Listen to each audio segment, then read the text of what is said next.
I'm not even sure it's accurate to say the Giants disappoint me every year because my expectations are always extremely low so that I don't get disappointed because the team continually is one of the worst teams in the NFL. And that's been the case over the past 5 or 6 years, really. And this year, unfortunately, is not much different. Still have a big problem at quarterback. And in this rebuild, we're going to try and solve that problem. Got Dexter Lawrence, Brian Burns, Andrew Thomas, some of the best players in the league at their respective positions. You can throw Bobby Okereke in that conversation as well. And hopefully one day Malik Neighbors. But there are, I would say, some really good pieces on this team. There's a foundation. We just have a lot of issues to fix. And none bigger than the quarterback position. Daniel Jones is just not the guy. I said it in all of my draft coverage leading up to that draft. I said it on draft night, unfortunately. I said it all through his first and second year, and here we are. And things have not gotten better, yet he's getting $40 million a year. It's something. Giants, of course, also brought in Motor. Devin Singletary, excited about him. Wan'Dale Robinson, I feel like, should have star dev, maybe over Allen Robinson, who got cut today. So I'll go ahead and release him from the team. He just is not even close to the player he once was. The fall off, kind of crazy. Isaiah Hodgins also got cut, but he got added to the practice squad, so we'll keep him around. We're starting from the preseason. Once we get week 1 rosters, I'll eventually start all of my rebuilds from week 1 probably. Evan Neal is just looking like a bust, and I mean, what else can you really say? That's just kind of the sad reality. You can't see his actual games played, I don't believe, but the guy cannot stay on the field, and that's a pretty significant issue. I would like to try and develop him for the purposes of this rebuild, but where does he even play? I could start him over Jermaine Illuminor, and then what does Illuminor do? Play right guard? I don't know. Evan Neal's best path forward might also be at guard. Kind of take the Eric Flowers approach, another Giants bust tackle. They really have not drafted that well. I mean, like, Josh Azudu is an unplayable player. They recently cut Marcus McKeithen. Daniel Jones. Some of these picks were from the Gettleman era. Some of them have not been. You really, in my opinion, cannot consistently draft second and third round players that make no impact. You can't do it. Darnay Holmes is also cut now. He's going to be on the Raiders. But this is the preseason roster. Like, we have not had a roster update yet up to this point. So I'm unsure where everyone's going to play. I could actually move Kayvon Thibodeau down to defensive end, which is not really a great traditional 3-4 fit. But when we go specialist, he'll just be a rush end anyway. So that's really, a possibility, and that would get him rushing the passer probably a little bit more often and not in coverage. So I'll probably end up moving Kayvon Thibodeau down to defensive end, to be honest, even though that's not really what you'd typically expect of him in a 3-4. However, this is a guy who played the 4-eye alignment pretty often at Oregon, which is not really a true edge in terms of what you typically think of. So I think playing him at defensive end is probably going to be a pretty good idea for us. That'll get him rocking. But let's go ahead and try to complete training camp. And hopefully this draft class has a really good quarterback in it. I don't care if we're bad year 1 if we can land a really, really good player or 2 in the draft. So, I mean, I guess I'll do training camp with Daniel Jones, get him an upgrade. That'll make such an impact. Also, it was just announced that Malik Neighbors will be wearing the number 1 jersey. I think it was previously retired by Ray Flaherty, if I recall. And that's not because I watched Ray Flaherty, who I honestly have no idea. I know a lot of Giants legends. I don't know more than just the name Ray Flaherty, if that's even correct. But Malik Neighbors is going to wear number 1 now, that's got a lot of aura, as the kids are saying nowadays. As I would say, it's just a sick number. Skill players wearing single digits. It's just a great look, and 1 is just one of the best numbers you can wear in the single digits. So, Neighbors, I'm pumped about. He was obviously a top player for me in the draft. I predicted and wanted the Giants to get him. He was such a monster at LSU. And I don't know if I've been this excited for a Giants rookie since Odell Beckham Jr. in 2014. Both LSU receivers, coincidentally. So that's kind of fun. But, I was really excited for Kayvon Thibodeau as well. Is that really the big last one? Yeah, probably so. Thibodeau and then Odell, and that's within the past 10 years. That's kind of a brutal stretch. I am excited for Tyrone Tracy as well, but in Madden, it just doesn't make any sense to try and develop him at all. I think he could be a really good player in real life. He had so many explosive plays at Purdue, but we're never going to be able to develop him in Madden. So, also, like, a second running back really doesn't do a whole lot for me. Also, Theo Johnson rocking the monster cowboy collar. I think is huge. And I wonder if EA would have given Malik Neighbors superstar development. I think you can make a pretty amazing argument for it. And I guess we'll end up giving him number 1. He's definitely not going to wear number 7. In fact, he was wearing number 9 in camp. But 7's a great looking number. I think one of the better single digit numbers you can get. I think 1, 2, 7, 5 is pretty good. 8, not bad, but not amazing. Even though Neighbors wore 8 at LSU. I don't know. I'm not a huge fan of 6, really. I think 3's pretty good. I like 0 in the right circumstance. I don't know if that's really a football thing. It feels like maybe NBA. There are guys in the NFL that wear number 0, but I don't know. 9 I like. I think 6 is definitely the worst one from my just subjective point of view. There's no science behind why a number just feels cooler. Some of you probably, oh, I love 6. What? Sure. All right. Why am I being so aggressive right now? It doesn't matter. Well, that answers what dev trait Malik Neighbors had. It was Superstar. It is now Superstar X Factor. That's a pretty good start to this rebuild, to be honest. And I think maybe Jalen Hyatt will try to upgrade. We could go the Theo Johnson route. It's going to be really tough to get Jalen Hyatt upgraded with normal dev, only a 73 overall. It's doable, but am I really going to play him over Wandale? Slayton is a trade candidate, to be honest, for me. Like at the deadline, probably. Theo Johnson, who will be the starting tight end for me in this rebuild, maybe makes the most sense. And we know he's going to have star dev. He's got hidden. It's going to be star. They're not giving Theo Johnson superstar dev. There's just simply no way. Why do I even try to develop Evan Neal still? I don't know. I've done it every rebuild that I've ever done with the Giants since Evan Neal's been in the league. And you know what? Maybe sometimes it does work, but it feels like his overall has only gone down since being in the NFL. So kind of a tough look, I would say. But he's still a really good athlete. I think the biggest problem is he's never been able to adjust to the NFL because he cannot stay on the field. He's been bad when he's been in, but he doesn't have the reps. You got to be able to stay healthy and practice and play and get that experience, and he hasn't.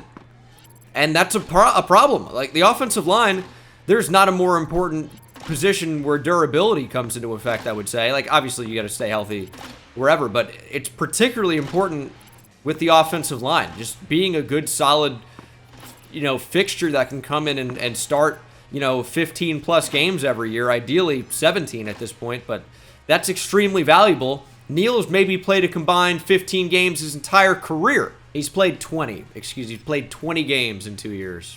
It's not good enough. Andrew Phillips actually is star dev, so I think we're probably going to throw him in DB battle and then go Deonte Banks in red zone defense. Actually, fun fact, met Andrew Phillips randomly in Houston. So strange. Super nice guy. And I'd like to be able to develop him here.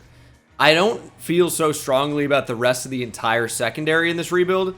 We might be looking to upgrade upon everyone not named Andrew Phillips and Deonte Banks. But I would like to at least try with Phillips. I like how you have the Superstar X Factor logo on Neighbors. When you click on his player card, you can't see it, but you can see it in the actual adjust lineup screen. I wonder if he's got X Factor. Now, Neighbors, the best thing about him is his phenomenal ability after the catch. 93 speed, 92 acceleration, to be honest, feels a little disrespectful. This guy can fly. I mean, you check him out on slot fades. He is torching everybody. But and he can run by people as well. His play strength is amazing, but 93 speed, 92 acceleration feels low. I'm not saying 97 speed, but I don't know. 92 acceleration feels like not enough. But we'll make him number 1. I honestly don't even want to talk about John Michael Schmitz too much.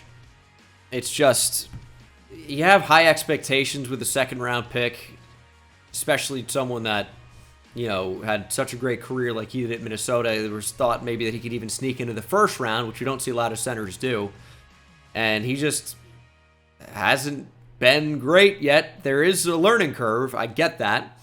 But, I think we get so used to, big expectations immediately now. We need that instant gratification. And some of these guys take longer. I get that. But nowadays, it feels like guys don't even get that chance. If you're not good within the first couple of years, you're out of here. I mean, I've talked about this lineup a ton up to this point, this entire team. I'm excited about Tyler Nubin. He was a guy who, he's not the craziest athlete, but the instincts are really good, and that can really carry you at safety. So, I mean, we've seen it with a guy like Kyle Hamilton, right? Not saying Nubin's going to be as good as Kyle Hamilton has been, but he could end up being a really, really nice player. So another building block of the defense in the secondary, and we just got to focus on that one big position, QB. All right, show me a really good quarterback class, please. There's 1 in the top 3, 2 in the top 6, 3 in the top 10. Show me quarterback being a strength of the class. It's not. Doesn't mean that there's not a really good one, but it's not one of the main strengths. It's also not a weakness. So one of these guys in the top 10 could end up being quite good. Could be even the best player in the class, maybe. I'm not sure. But only 3 guys expected to go in the first round. So we can make those focus players and easily figure it out. A lot of corners, which we could definitely draft a corner, no question. And I'll tell you, the Giants have a really interesting team. They have a lot of receivers who are all fine. They'd be a good wide receiver 3 or 4 on a team, but you really can't have a bunch of those guys trying to be wide receiver 1. That's why it was so important to go grab Malik Neighbors. But I mean, when you had Slayton, Wan'Dale Robinson, Jalen Hyatt, Isaiah Hodgins, now Isaiah McKenzie, who's the big number 2 there even? You don't know. You probably hope it can be Wan'Dale Robinson. He's kind of more of a slot guy. Jalen Hyatt's just the deep threat you're hoping he can evolve to be more than that, but he isn't right now. Midseason mark, we are 0-7. Well, it is a good thing we have our first pick. Some of these games have been quite close. Some of them have not been. Oh, Bengal, why are you even mad? Your favorite team won. Yep, never heard that one before. It's so good. Listen, when I chose the name Bengal, we can all admit tigers are a sick animal. You ever seen Tiger King, Joe Exotic? That's me. Now, the Giants, unfortunately, have been so bad of late. And you know what? I might actually want us to lose here in this rebuild, because that means we get a higher draft pick. In real life, it's really tough to root for your favorite team to lose. It is. Especially when the difference is not always significant from the 3rd to the 6th pick. In this particular draft class, I believe that it was, because the difference between getting a guy like Drake May and not could be unbelievable down the line. Now, of course, with quarterback development, situation basically means as much as anything, and the situation a player like Drake May is going into is not great. I do think he's going to end up being a very good player regardless of that. I just think he's got that it factor. I mean, I ranked him where I did for a reason. If you saw my draft coverage, I think he's an incredible player. But compare the situations of Caleb Williams and J.J. McCarthy to Drake May and even Jaden Daniels, it's night and day, right? So how are these guys going to develop? Sometimes it just takes that big coach. Does Patrick Mahomes develop the same way if he was taken where Mitch Trubisky was in that draft? Switch Trubisky and Mahomes sounds like a crazy thing to say. Oh, well, obviously Mahomes is the best player in the league. We all know this, except for NFL doing their rankings for some reason. But is Mahomes the same type of player? He might still be very good in Chicago, but is he the best player in the league? Does he have the Super Bowls already? Is Mitch Trubisky a huge bust? Or is he a solid quarterback? You don't know. It's tough. Well, we are 0-7 at the trade deadline, so let's consider trading some pieces. And we can get picks back. We're projected to have number 1, surely. And, of course, that coincides with 33 and 65. No comp picks in Madden, still kind of a super weird thing. So with the expiring contracts, it's time to move on, at least. Isaiah Simmons is kind of a weird one. I would love to develop him. I'm not sure it's going to happen. Star dev for Newman and Theo Johnson, I'm sure. Also as well for Drew. Where's Drew here? Yep, Drew Phillips also star dev. We get Joseph Osai. Hook him. Probably not going to do that, though. We're bringing back Allen Robinson or John Feliciano. Don't mind if I do. So tempting. I want picks, though. The Bucks are offering the best overall trade package, which makes me think that they would offer probably the best pick return. I can't get a first, obviously, for this, but I'd love a second-round pick for Slayton and Nick McLeod, and I can add in something else as well. Give them Aaron Stinney back. That would be super cool. Actually, I might actually do that. Final year of his deal. Take Aaron Stinney back. I'll take a second-round pick. They get Darius Slayton, who is solid. Slayton has led the Giants in receiving yards, I think, the past few years. The only problem is it's not really saying a whole lot. What do we do with Azeez Ojulari? He's pretty cheap, still young. Good depth, I guess. All right, we'll keep him around probably. It's fairly affordable, and he's at the very least good depth. I do want to try and develop Isaiah Simmons. It's just, he's 26 now. Normal dev is close to an 80 overall. We'll get him back for 3 years. Definitely want Jason Pinnock back just because he's fairly good and young. Not amazing. He is back, though. Might end up drafting a safety over him. David Long Jr. can walk. I don't need Isaiah McKenzie or Jalen Mayfield or Carlos Basham or Drew Lock or really anybody in here. We'll end up picking up the fifth-year options probably on Thibodeau. Neal's a tough one. Doesn't really want to be here, but no one's going to want you anywhere. So you're not really going to have a choice. Dude, are we ever going to win a game? 0-8. We've pretty much locked up the number one pick. 0-9. I'm going week by week just so that we can get to the focus players thing in week 13, which it should be like week 11, by the way. Don't make me simulate week by week to get to week 13, or give me an option to simulate to the focus player thing, because that's not an option. So, kind of annoying. We won a game. We beat the Panthers. So, congratulations. We beat the worst team in the NFL in 2023 here in 2024. What a time to be alive. Can't lose the bye week. We might try and find a way, but I don't think we can do that. Arizona Cardinals have won just 2 games. Everyone else at least 3 or more. And there's 1-10. Good Lord. It's got to be quarterbacks here. Only 40% right now for McClain and Zimmer. Now, it should be higher for the other quarterback. He's at 60. Strong arm with not great accuracy. I almost wonder if it's a waste to make him a focus player. But we'll get, pretty close to that true talent. So, it might not be the worst idea just to fully understand the quarterback class. We'll simulate to the end of the season. We don't need the first overall pick or anything. I can't imagine we're going to be outside of the top 3. It's almost surely going to be a loss to the Cowboys and Ravens. Saints could be an interesting one. So I imagine best case scenario probably 4 wins, but that could honestly be a stretch right now, the way things are looking. 2-15 is what we finished, but so did the Cardinals. Are the Cardinals going to have the number 1 pick now? That would be kind of annoying. They are. The Cardinals are picking at number 1. You got to be kidding me. This is interesting. Quarterback expected to go at number 2, but is that because he was a focus player for us? Maybe, right? And then where are the rest of the QBs? Are they expected to fall out of the first round completely? Things could definitely change by the time we get all the way to mock draft 5, but very interesting. We could certainly end up trading out of the number 2 overall pick. That's a pretty big possibility, actually. Daniel Jones was terrible. I'm not even going to talk about the numbers. They bothered me too much to even look at. Devin Singletary was not great, and we just kept giving him the football. 3.9 yards per carry, averaging just under 70 per game. The counting numbers are great. If this was 2005, we'd be talking about him like one of the better running backs in the league. You guys love counting stats. I don't care for them. I like rate basis given enough attempts. Someone who runs for 6 yards a carry on 30 attempts is obviously not going to be quite as good as someone who runs for 4.5 yards per carry on 300.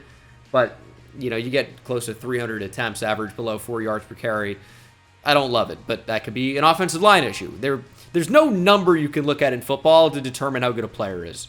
Maybe that works in baseball, WRC plus, OPS, things like that. That doesn't factor in their defense, though. But anyway, football, you got to watch the games. You guys want to look at fantasy points or stats, it can tell you a little bit, but does not paint the full picture. As Kayvon Thibodeau, 16 TFLs, same for Dexter Lawrence. Very nice numbers, though, ironically. 15 for Brian Burns. Sack numbers just not incredibly high overall, though. Again, that can be a misleading stat. Pressures may be more indicative of how well a player is playing down to down. But we don't have pressures in Madden. We're not watching all the games. Touchdown for Deonte Banks, by the way. So that's all we have to go off of, our sacks. And we didn't have enough of them. But when you win just 2 games, you're not going to have probably a lot of players playing all that well. So we didn't. 2024 season recap probably will have, I was going to say the Cowboys and the Chiefs, but it's actually the Niners and the Jags. The Trent Baalke Bowl. Never picked a manager for that before, a front office guy, but Baalke was a 49ers guy that went down to Jacksonville. I typically would pick a player. Can I think of a Jag 49er quickly? Oh, none are really jumping to mind. Was Deshaun Gibson a Jag? I feel like he was. Had to have been. Browns, Jags. Was he ever a Bengal? And now he's a Niner for sure. Let's see. Yep, Browns to Jags. It was Chicago, not Cincinnati. It was not a Bengal. It was Chicago and there, Houston as well. But okay, Deshaun Gibson's the player. But Trent Baalke, yeah, we got a front office guy for the combo there. Anyway, who cares? Fred Warner, Super Bowl MVP. Dak wins league MVP. Also, I'm not going to talk about the Offensive Player of the Year for the NFC. Not going to be mentioning that one. In free agency, didn't realize I stopped recording. Thankfully, I realized before we went too deep, just at the start of free agency. I've offered Chase Young.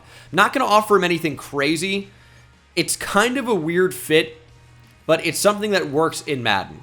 He's 26 years old with superstar development. We can play him. We have a 3-4 attacking defense, 3-4 storm. We can go Thibodeau, Chase Young, and then still have Brian Burns be a rush end play outside linebacker. And in the specialist, we could potentially move Chase Young to be a rush D tackle. It's a weird fit, and then Burns and Thibodeau off the edge. In Madden, though, they typically like defensive ends to be pass rushers. You wouldn't really have a defensive tackle here the way you might in real life, is kind of what I'm getting at. So Chase Young actually would be a decent fit for us in Madden. In real life, we'd have 3 edge rushers who are, you're hoping to be top tier. Too many cooks in the kitchen type of deal. Ojulari's like whatever. Isaiah Wynn actually might not be the worst idea. It's kind of funny to think that he's already 29 years old. It feels like he was drafted in the first round by the Patriots not that long ago. But I guess it's been a decent amount of time. I mean, we need help on the D-line. Una Ford, hook him. Could bring back B.J. Hill, to be honest, former Giant. I think we'll offer Jaron Reed, though. We don't really have a ton of money at this point. And I would say that we don't really have a ton of flexibility. I'm offering Chase Young. I really don't expect to get him, but it would be a nice add, even though it's actually a weird fit if you think about it, because Chase Young is probably, 260 pounds?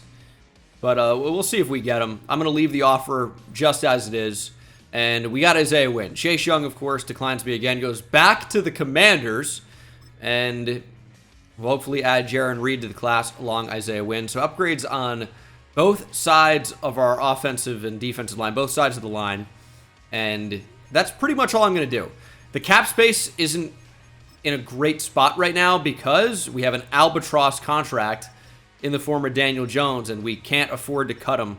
In real life, kind of cuttable, honestly, but can't really do it right now. So we do have true talents now in the QBs. Lance McLean, round 2 to 3 talent. Not really something I would consider at 2. Same for Doug Zimmer.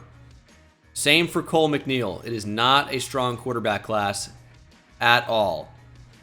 Now, round 2 to 3 talent, maybe it's a stacked draft class. I don't know. 2 to 3 could be, like 73 overall, which isn't honestly that bad for a rookie quarterback, especially with elite throw power, decent accuracy. That's maybe something we try in the second round. Top of the second round, if they're available. We know that at least according to Mock Draft 3, they expected to fall.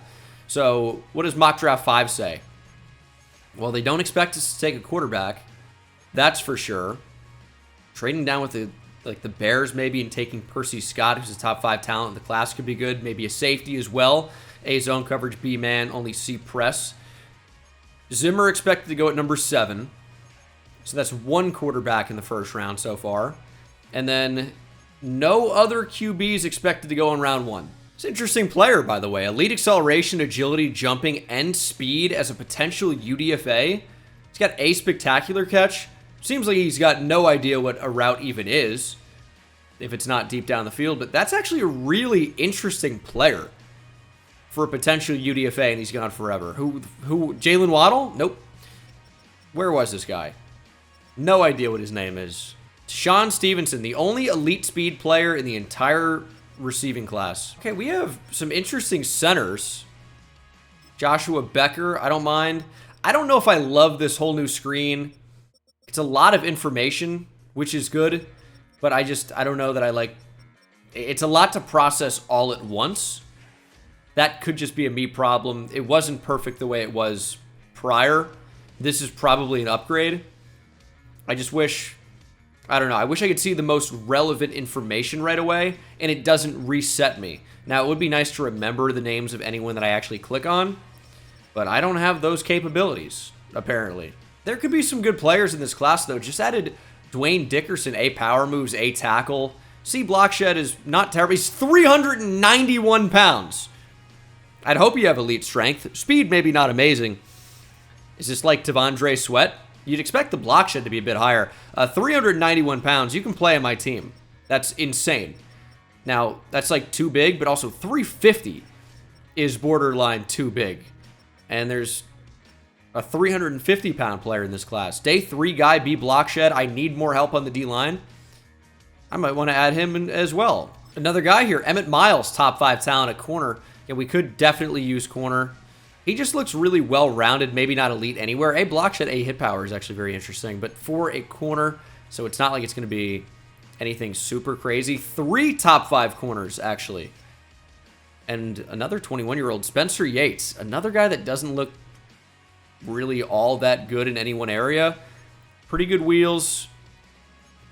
I might be a little disappointed with this draft class, to be honest. Also, the fact that it doesn't highlight who's being favorited here is super annoying.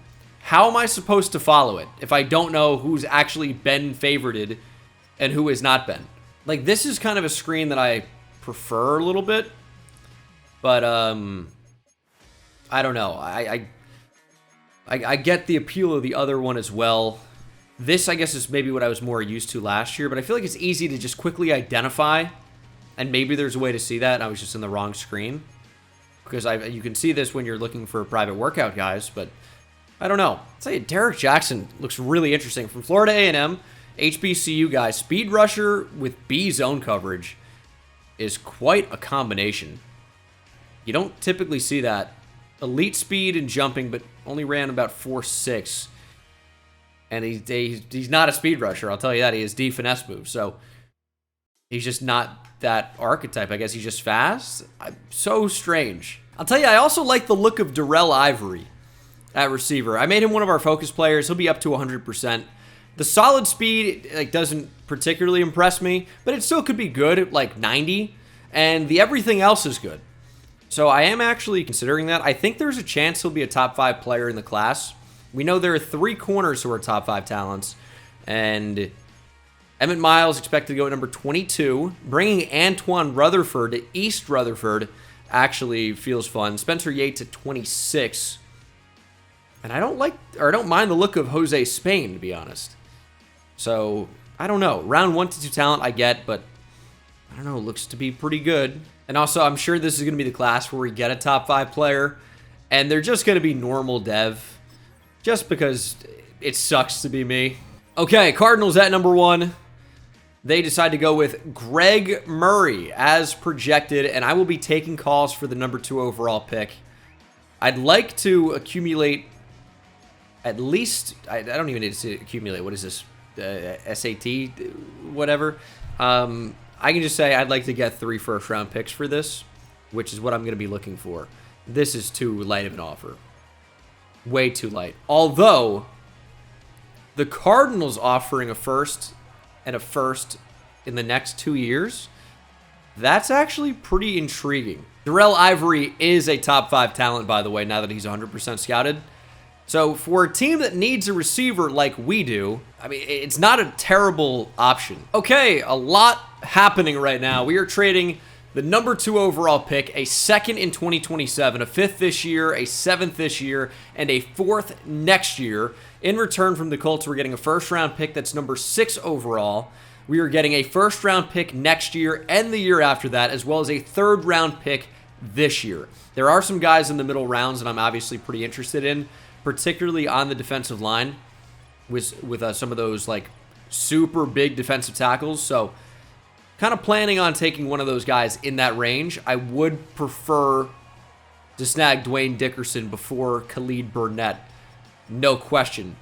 I'm considering a move up for Darrell Ivory. Now that's bizarre. We had the number 2 overall pick. We trade down to number 6. Why not just take the player we want in that spot? Well, we got a lot of value, obviously, and we don't necessarily need that receiver. So I've decided to roll the dice here, and I'm considering moving up slightly from 6 to 4. I'm not taking a QB in the first round. In terms of the corners, I'm really not enamored with any of them. I think they look good, and they may be top 5 talents in the class, right? They may be. Percy Scott, probably the best of the bunch, but I might move him back to safety, right? Eventually, that's a possibility. It's going to be extremely tough to get both the corner that I want and the receiver I want. The receiver, I think, could be the better player overall. So that, yeah, it kind of complicates things a little bit. If you look at my current roster, here are the receivers. It's not very good, obviously, but we have 3 that I feel comfortable with, and we might end up taking one all the way down the board. And then at corner, it's really just Deonte Banks, and then we have decent depth. Andrew Phillips may be good in the slot. We could certainly use another. So it's really, you know, you could go any number of directions here. It's just, do we want to trade up 2 spots to number 4? I don't know. It might just be too difficult. Okay, it was actually really easy. I traded a 3rd round pick in 2027. That has moved us up to number 4, and I do slightly prefer the receiver. That's who we're going to go with. Darrell Ivory from Boston College, 6'2", 218. He's a nice combination with Neighbors. Doesn't quite have the explosiveness, but it should be a really, really reliable option with good route running ability and obviously tremendous hands. A release, catching traffic, spectacular catch, short route running. Should be a really, really solid player. And the number 1 player in the draft. NFL-ready pass catcher, we knew that. Strong hands to make catches through contact. And highlight reel catches are the norm. You can see him in the top right. Looks like a first guy in, last guy out type of deal. One of those hard workers. Maybe a sneaky athlete, even though he didn't test crazy well. Does have 90 speed on the nose and hidden development. I don't know if the picture in the top left and the image we're seeing totally match up, but should be a really good addition to what is a not so great receiving core. And I'd be interested to see where this corner goes. It looks like probably number 6, but the Browns don't really need corner that much. And the corner that I was kind of potentially targeting finds himself still available after some trades. Although at this spot, it's not going to be somebody we trade up for. He's still available, though. The Steelers, I think, could absolutely consider a corner. Might not be their first need, but it's something they could consider. They did sign Charvarius Ward. Maybe they wouldn't. Maybe they wouldn't then. It's only a 1-year contract. Dante Jackson also has an expiring contract. If the corner gets to 9, which he has, I might actually consider moving back up.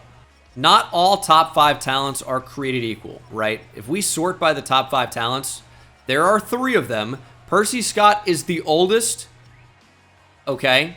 And he's not exactly an incredible athlete, but I think he's very clearly the best cover player in the draft and has A, awareness, which is a nice little overall booster. He's athletic enough. Good speed, could be low 90s, but elite acceleration. Does it make sense to go up and try to snag him at number 9? He's fallen a little bit if we don't take him, am I going to move up for one of these other corners? I don't know.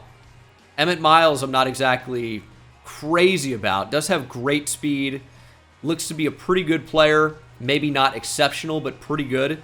Could be mid to high 70s, which would be quite solid. And Spencer Yates also, not maybe the best cover player. Says he only has good speed, but ran really, really well at his pro day and the combine. Elite acceleration also.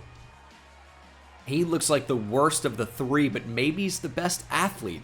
Although Emmett Miles is the only corner of that group with great speed here.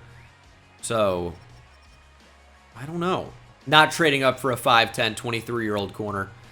And he does end up going to the Falcons. Percy Scott is off the board. The next trade-up spot would be, what? Was it 20? Was it 20? Emmett Miles does end up going at 20. So that would have been the spot if we wanted to move up for him. Didn't really end up wanting to do it quite enough at that spot. But at 27, maybe I would consider moving up for the other corner. We know he's a top 5 talent, even though I'm not, like, incredibly impressed. Did he go at 25 to the Chiefs? Was it Spencer Yates? I think it actually might have been. I think we're just going to keep going. You know, I just wasn't particularly impressed with, you know, any of the available corners. I think they're good players, but I'm not sure how good this class is as a whole. We can still get around one talent at corner if we want to go that direction in Nate Whitfield, who also, I mean, seems to be quite a good athlete with very comparable skills. B-man, B-zone, C-press, also only 21 years old. I know we need a QB. I totally get that. We know they're not incredible. I think we're going to pull the trigger on a corner at this spot. We're going to go Nate Whitfield. We didn't have to trade up, and it might be a better draft class next year anyway. I don't think this one's going to be all that good, but I don't know. So you never know. And we actually do get the number 6 overall player in the class, and we didn't even have to move up. Also, again, I'm not sure the picture totally matches in the top right. But Nate Whitfield is the number 6 player in the class. There's the normal dev. I said we're going to get a top 5 talent with normal dev. Here's the top 6 talent with normal dev. Athletic ratings are obviously really, really good. The normal dev is not. And now you start to play the game with, where are these quarterbacks going to go? And which one would we even want? I think actually Lance McClain doesn't look too bad. He's quite a good athlete. Accuracy is not too bad. Awareness is a little bit low. But if you can draft a hidden dev player at quarterback, things start to really look up. And maybe you also get a moment, or a scenario, I should say, where these guys can really develop on the bench over a year. Elite throw power for Cole McNeil. Skills-wise, he looks pretty accurate and has decent awareness. I honestly hate to take this route, but I might be fine with either. They both have decent-looking traits, could both recognize pressure better. One is 21, one is 22. I think what I'm going to do is take kind of the coward's way out, which is just see where the first one goes and then trade up for the other one if we have to. There goes Lance McClain. The Browns take a quarterback, and now we're going to be looking for potential trade up for the other QB. And it might end up coming with the Saints. Now, did they take a QB in the first round? I don't remember. But we're going to orchestrate a little pick swap here. We're moving number 50 as well as a 3rd round pick next year. We're also sending a 6th in 2026 and 2027. We're getting back, of course, this selection from New Orleans and a 4th next year. So it's a trade up this year for us as well as a trade up next year for us. And we're giving 2 6th round picks to make it up, or trade down next year for us, I should say. So at number 39, we're going to be taking the other quarterback. This is typically not the way you'd want to draft QBs, by the way, is take whichever one gets to you. That typically is not what you want to do. There is another round 1 corner. I'm not going to go that direction. But he looks all right, I guess. We're going to end up going with the QB. We know he's a round 2 to 3 talent, so it's going to be a bit of a reach. I get that, but we're getting elite throw power, which is awesome. Very good accuracy overall. Good awareness. Only 21 years old. 6'5", 233. Rocket arm. Looks good in shorts. Josh Allen. Maybe not the physical tools otherwise, but Cole McNeil. Welcome to the New York Giants. If he's like a 72, 73 overall with hidden dev, That would be pretty good. It's a big upgrade on what we have. It's just going to matter if we do get that good development trait. Now, he's ranked number 63 in the draft. We get him at 39. They're calling it a good pick, B+. Does he have hidden dev? That's going to be important. He doesn't. Only normal. 95 throw power. Decent enough speed, actually, but the normal dev is very disappointing. We will simulate to our next pick. We have 2 here in the 3rd round, 66 and 70. And this could be a really good range for us, to be honest. Could take a safety who's around 1 to 2 talent, so would be good value at this point. Great speed, A hit power, B man, C zone. That's not so bad. Probably at the top of my board right now, to be honest. There also is a linebacker, Morgan Patterson, not expected to go for a little while, who would be a good fit. Elite acceleration, excuse me, that's the one thing that's not elite. Great acceleration, elite agility, change of direction, jumping, and speed. He honestly looks like he could play safety. A pursuit, A man, A zone, but remember, that's for an outside linebacker. Where is he expected to go? Because that seems like a good player. Round 3 to 4. We could go back-to-back with these guys. I do want to end up drafting, one of those defensive tackles for sure. And they could be available for a little while longer. Don't have them quite at 100%. But I think because we both need safety and linebacker, potentially, we're going to go back-to-back here. Spencer Winters will be my first pick. Safety out of Arizona State, good hit power. Could move Tyler Nubin back to free safety, which is kind of more of his natural role, in my opinion. And then Spencer Winters can play in the box with good overall coverage and hit power. And he's ranked number 33. We got him at 66. He has hidden dev, very good athleticism. And that should be quite a nice pickup for us as we continue to try and improve this secondary. We've now taken a corner pretty high in the draft, and we've backed that up with a safety. So we're just going to continue with that theme, trying to get the best players that we can. And we will be adding a linebacker with some cover ability. He'd likely be playing inside linebacker for us, but maybe starting outside linebacker and then sub linebacker. Morgan Patterson, 21 years old, out of Georgia. Oh, he's here. He's here. Morgan Patterson, welcome to the New York Football Giants. Draft room is ecstatic. He's a number 44 ranked player. Got him at 70. And we know he's a really good athlete with hidden dev, 88 acceleration and speed, 91 agility. I mean, you could play safety with that type of speed, but we don't need him at that point. And now I wonder, will the defensive tackle I want make it to the next pick that I have? That becomes the next question. There he is, Dwayne Dickerson, right? I'm not sure he's going to be available. All right, kind of an interesting trade here. We're going to trade Cordell Flott and Dane Belton, both expiring contracts. We've kind of already replaced them. A 2nd-round pick next year, so a big move. We are getting a 3rd-round pick, this one right now, as well as a 3rd-round pick next year. So a trade up this year with a essentially for a trade down next year. And also a 4th-round pick. So we're giving up a very valuable pick. A 2nd-rounder next year could be the 33rd pick again, right? That's how strongly we feel about this defensive tackle. He's 391 pounds and could be a very interesting addition to our team. We might have a 178-pound receiver later in the draft and a player that is 200 pounds more than him, more than 200 pounds more than him in the same draft class. Kind of fun. A tackle, A power move, C block shedding. Very elite strength. 43 reps at the combine. And I think he's going to be a beast. He is the 45th ranked player in the draft. We got him at 72. Apparently he was at 376 at the combine. He's bulking up to 391. You can stop. This has got to be Tavondre Sweat. Does have hidden dev, 96 strength. He's slow as the day is long. This will let us move Dexter Lawrence over to from nose tackle to more of a 3 technique or 5 technique if we want. And he could be really, really good there. And then Dwayne Dickerson can just play the nose and play right over the center and be a monster. That's an idea. Now we're into the 4th round now. We could take another DB. Brandon Weldon is around 2 to 3 talent, elite agility and acceleration. A kick return's kind of fun. His cover ability is not great. He's 23 years old. I don't know that I want to do that. But It'd be guaranteeing a better player than the pick spot, if that makes sense. I think I want to go with Khalid Burnett, though. It's another big defensive tackle at 351 pounds. He looks really solid, very good at stopping the run. Thought about an offensive lineman here, but Khalid Burnett is going to be the guy that we end up going with. He's actually ranked number 25 in the class. We take him at 98. Only normal dev for him, but 98 strength.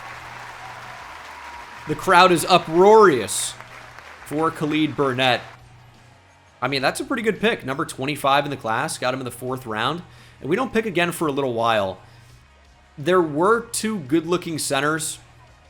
The only problem with them is that they were really only good in pass pro, not complete players, which makes sense at this point in the draft, right? They are both off the board. So it is time to take a shot on probably the wide receiver. Michael Dorsey's available. Athletic linebacker, but we took a linebacker. I mean, hit power is actually very intriguing. I'm going to draft him. So it looked like he was number 162. We got him at 162. That's incredibly weird. Normal dev, but 90 speed, 88 acceleration, should be good hit power. Sounds like a good special teams player. And I think that receiver is going to be available with our 7th round pick, right? So we will take a shot on the projected UDFA, provided he's still on the board. And he's not. Are you kidding me? That's super annoying. All right, well, maybe we missed out on a stud. We could potentially trade for him. This guy stinks. He is fast, though, but stinks. This is our class. Okay. We had a lot of picks. I think we did really, really well overall. Darrell Ivory seems like he was the right move. 82 overall. He's already got a shooter sleeve on. 99 spectacular catch. Okay. He might be pretty good. 99 spectacular catch right out of the draft. Good route running. We've got a monster combo at wide receiver now. So that certainly seems like the right move. Nate Whitfield is a 76 overall. Only normal dev, but that's going to be good enough to play. Definitely looks like a good player. So excited to add him to the group. Cole McNeil is just, I mean, 72 is kind of what I said I wanted, but I wanted with hidden dev. Accuracy's not terrible. Big arm. Athleticism's not terrible. We have something here. Hopefully we'll have a chance to, maybe bench him and get a ton of XP over the course of a year. Spencer Winters is a 74 overall. Could be good enough to start. That's right in that Jason Pinnock range. So could consider that. Morgan Patterson's a 73. Dwayne Dickerson, 73. 75 for Khalid Burnett. We know only normal dev there, but 98 strength. Some pretty good traits as well. I think I probably would prefer to play more of Dwayne Dickerson because of the hidden dev. 81 power moves as well. I mean, we really killed the draft, I would say, overall. We got a lot of really, really good players, including the best player in the draft at number 1 in true talent. How close was it? Not really that close. Bronson Collins, a guard, was a 78. 78 for Percy Scott, who was good. Emmett Miles right in that range as well.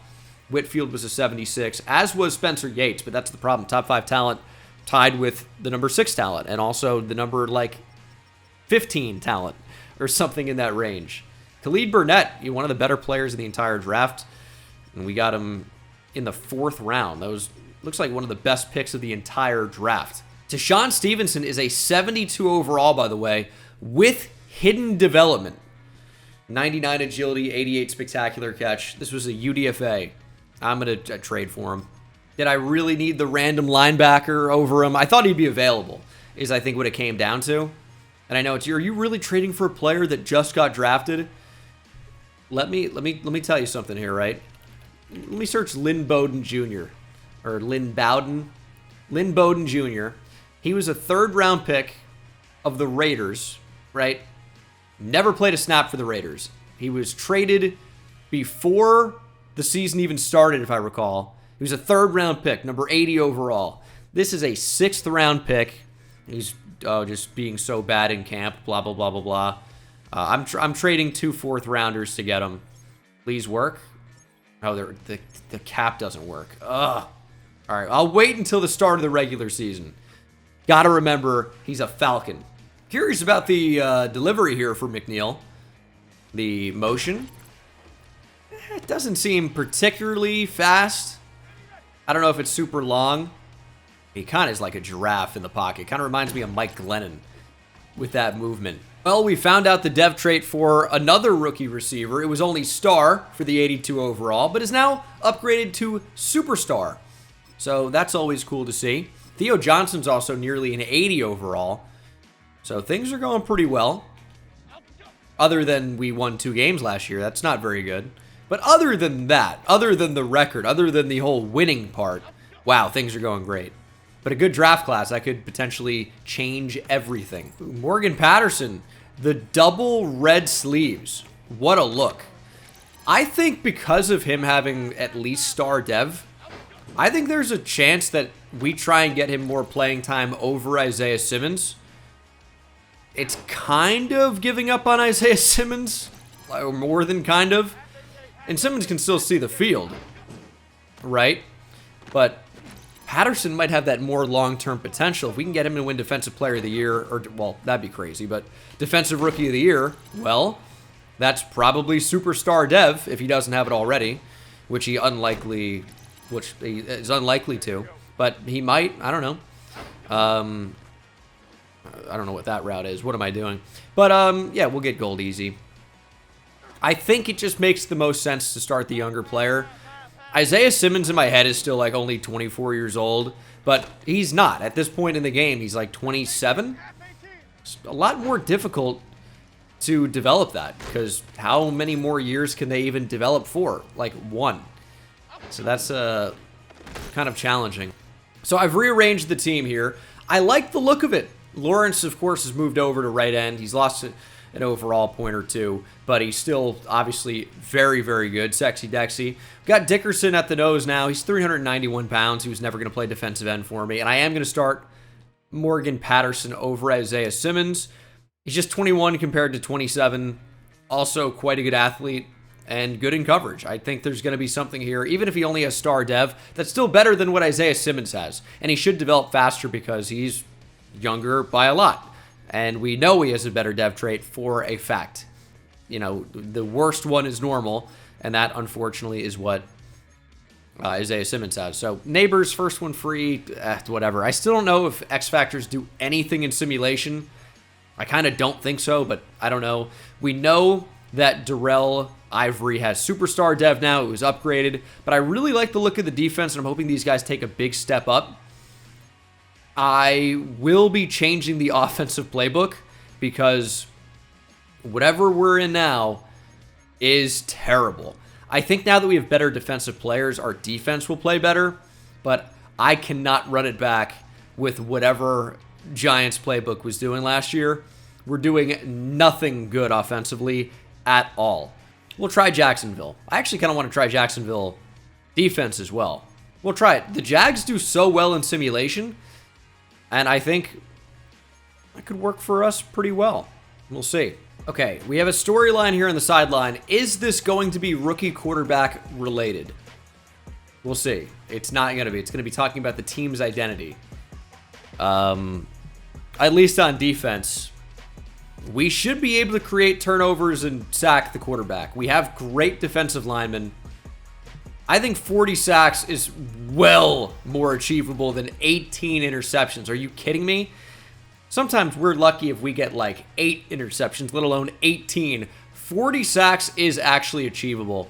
Now, I wish it asked me about the rookie quarterback. I've seen this scenario for other people. I've never had it, so that's kind of frustrating, but you'd think it'd be in the preseason or week 1. This is week 1. This is our last chance to get something like that.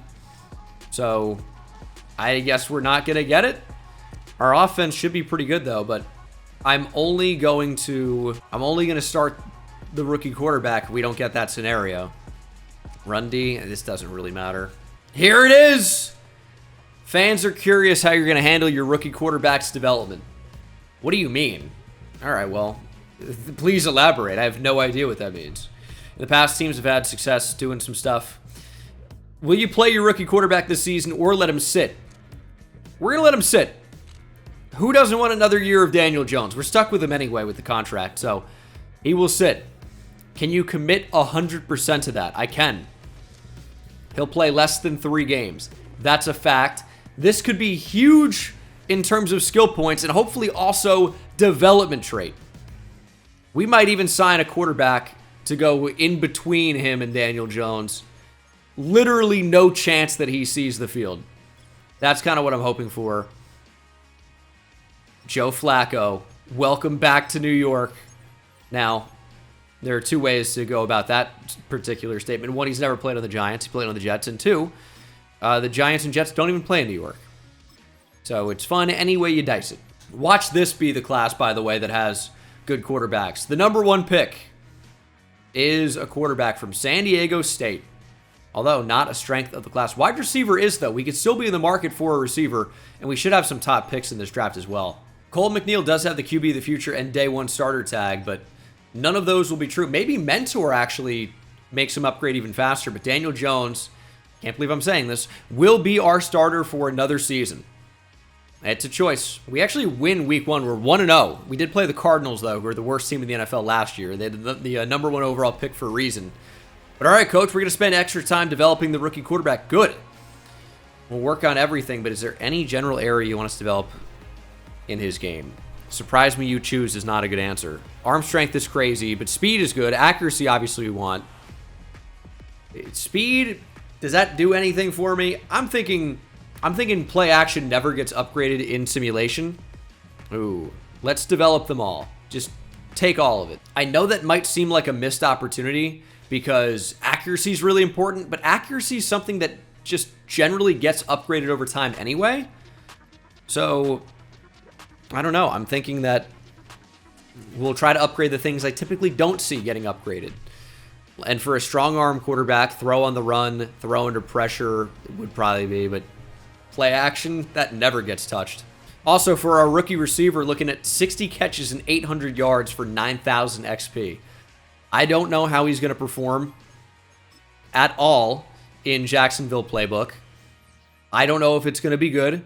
I know really one thing about the playbooks in Sim. KC playbook really gets the tight end involved. That's what I know. However, as much as I would want to put Malik Neighbors in the slot, and Wan'Dale Robinson probably should be that guy, I'm going to throw Darrell Ivory in there, big slot, and hopefully he just gets more targets. He's not wide receiver one. That's Malik Neighbors. So we need to figure out a way to absolutely get him targets. And typically the slot receiver, I think you can guarantee about 60 catches. So Neighbors could be near a 90 overall at the end of this year if things go well. And I'll probably just keep simulating week by week and really try to manage this rookie quarterback thing in case we keep getting moments for that. But Daniel Jones is 2-0. He could be the guy. And I shouldn't even look at quarterback here, but it doesn't hurt to take a peek at the number one player in the class. We are 3-0. The Eagles 0-3, hopefully 0-4. And they are. Things are going well. And we have a DB breakout. Malik Neighbors is up to an 85 overall because he got a new ability. Tell me it is the rookie corner. He's not going to do it in simulation, but it is. Spencer Winters will take a medium goal.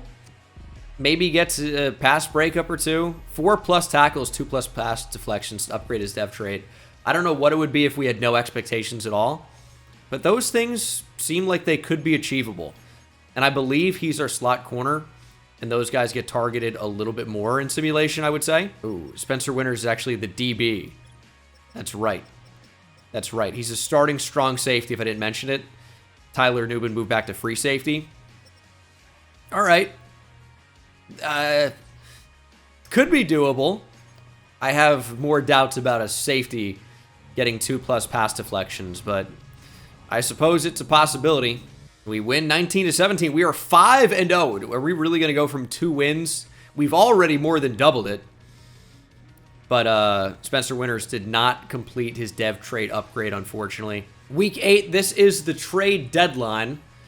Do we want to do anything with the trade deadline? I don't know. Because we're playing quite well right now. And if you look at the team, the only place where I really would actually like to upgrade, outside of just continuing to develop some of these players, is the offensive line. Can you really just go out and trade for an offensive lineman right now? And who would we make a move for? I don't know. So I'm just going to probably stay put. Patterson does have star. Dickerson does have superstar. That's nice. Winters has just star.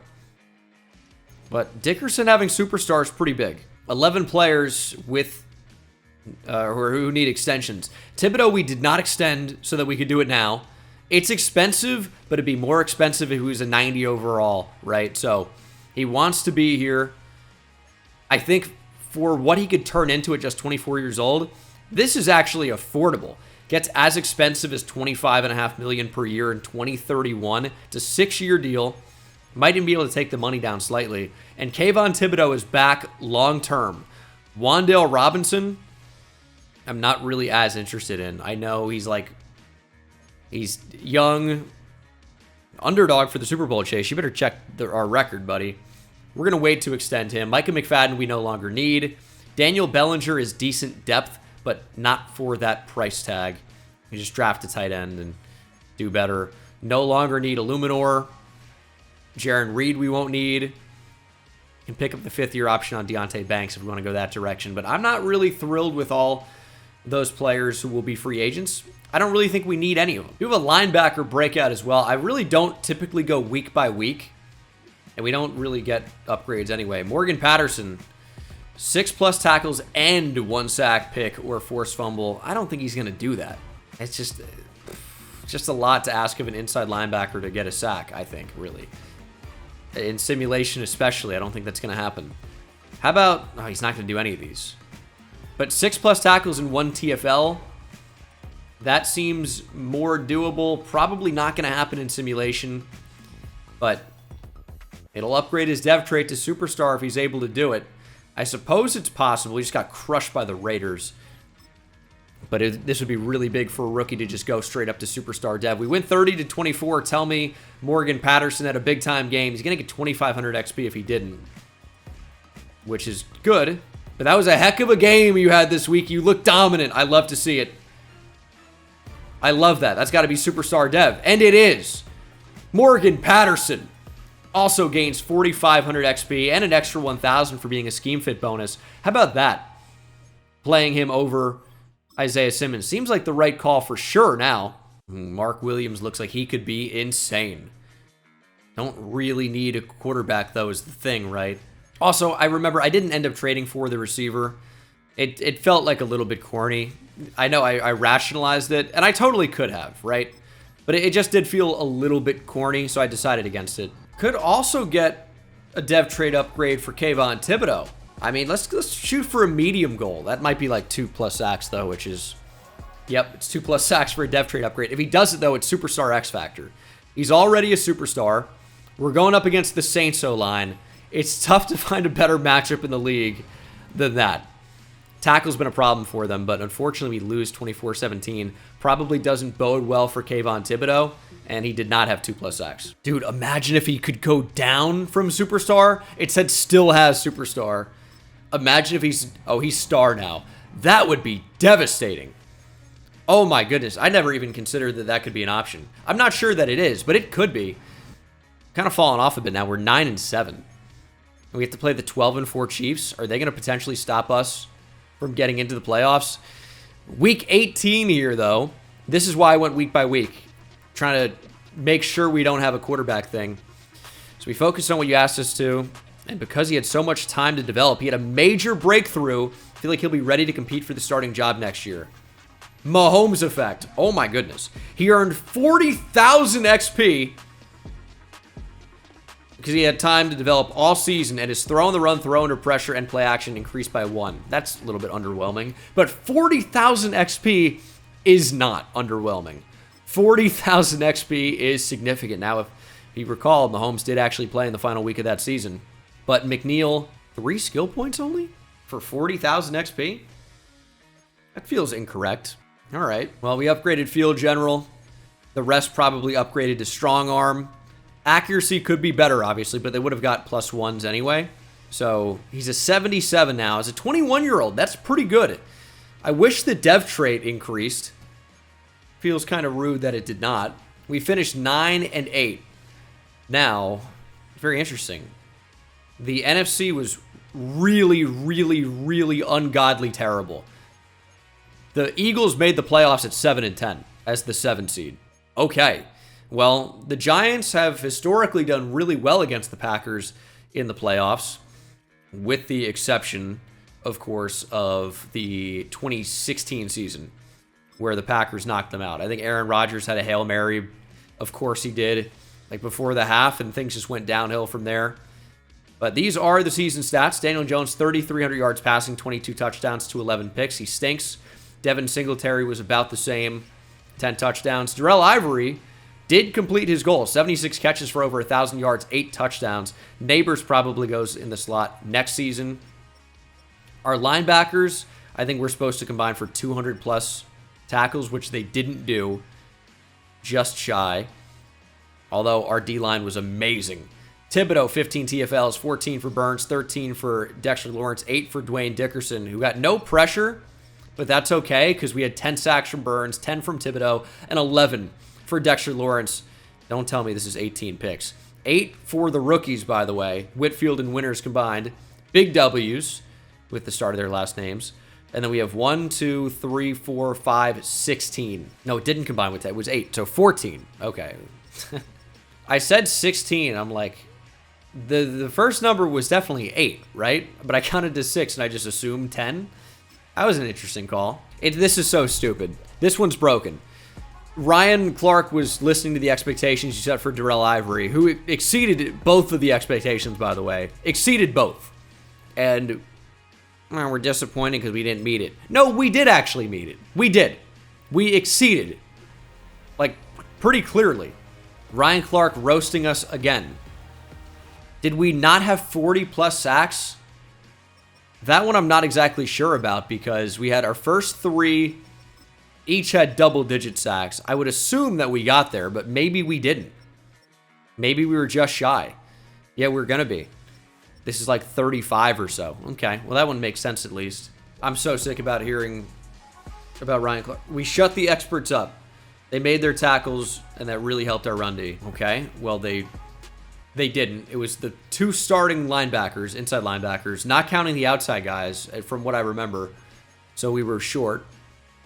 Scenarios. The big selling point of Madden 25 don't even work as far as I've seen so far. Even if I got it wrong with the linebackers and it wasn't just a starting 2, like I thought I remembered it saying. Look at the receiver. 60 catches, 800 yards. He was 76 catches, over 1,000 yards. It's like Ryan Clark was roasting us. Shut the fuck up, Ryan Clark. We do actually beat the Packers, though.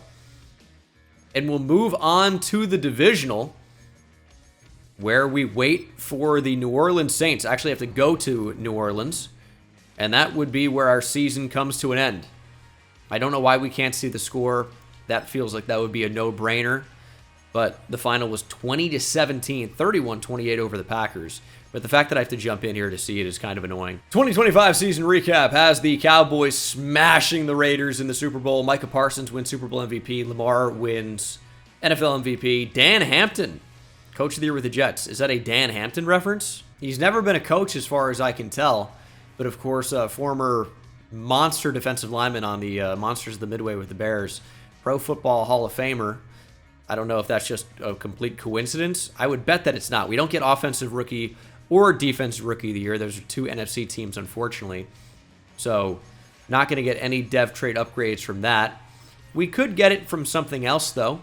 That's a possibility. I mean, our rookies did put up pretty good numbers, right? So, we could definitely have some new superstars or X Factors or stars. Ivory keeps superstar dev.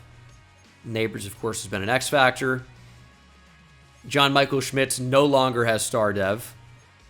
Okay. And then defensively, Dickerson is down to star. I hate this game. But Whitfield is up to star. I get he only had 1 sack as a rookie. That feels slightly premature to drop him from superstar dev. I'll leave it.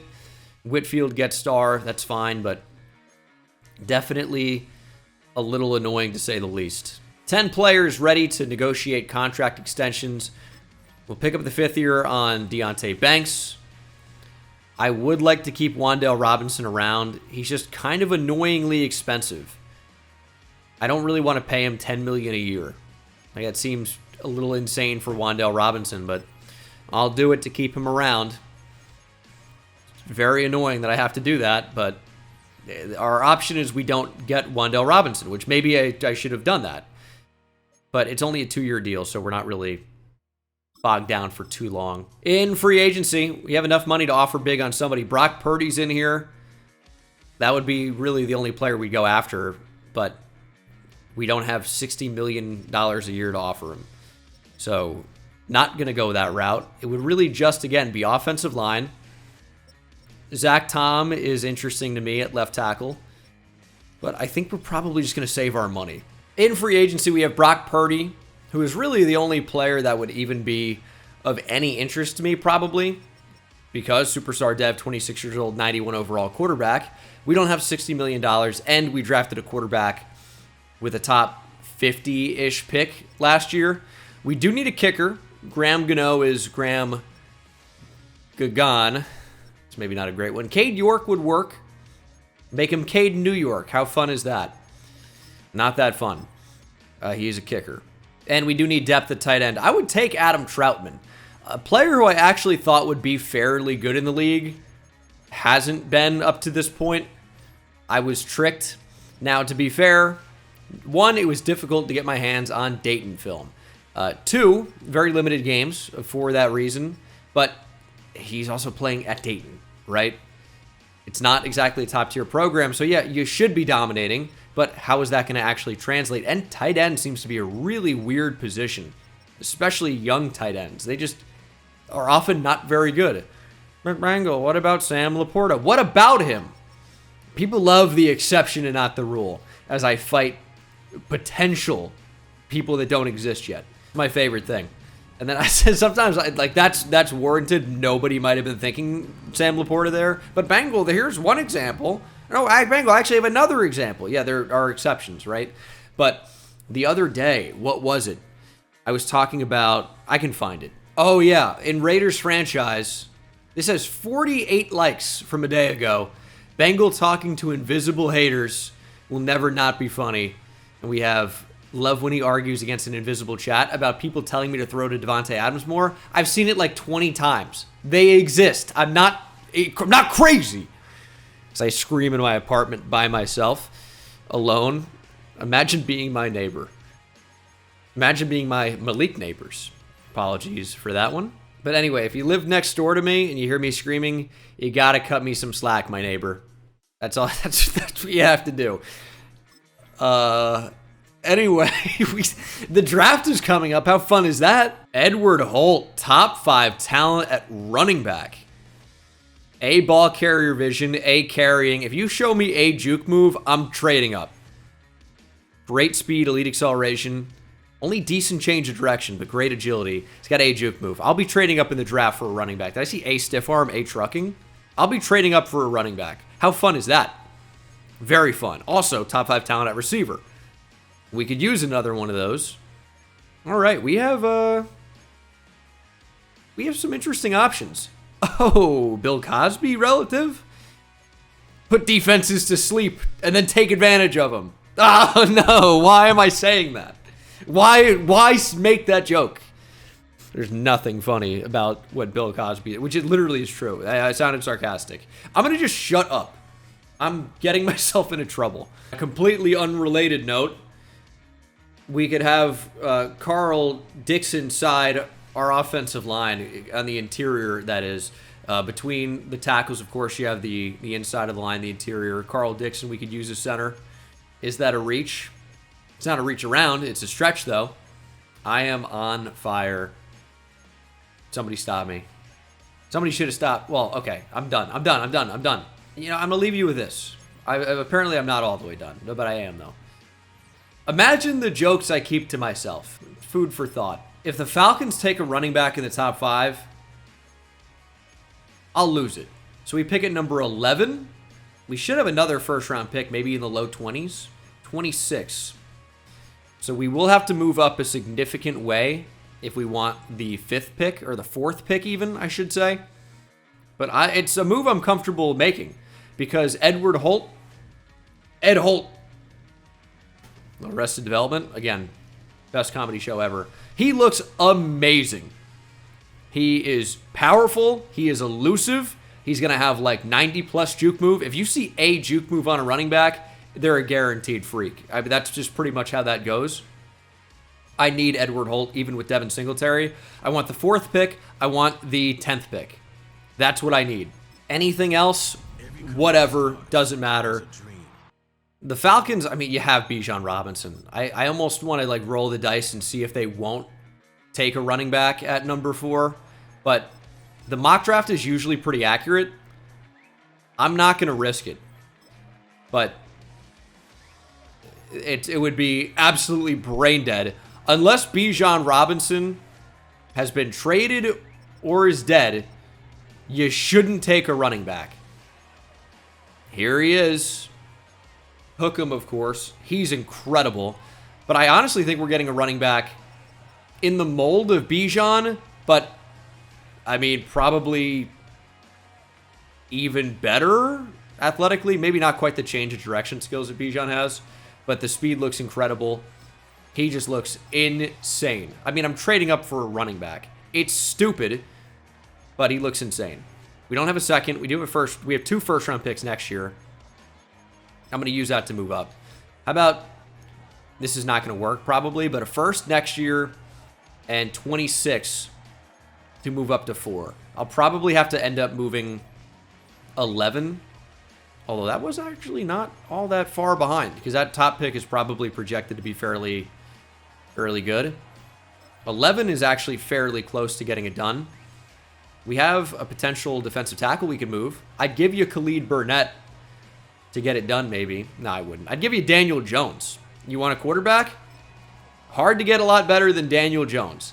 I'll give you 11, Daniel Jones, and my highest 4 to let me do this. Not quite. They know about Daniel Jones, unfortunately. They've seen him play.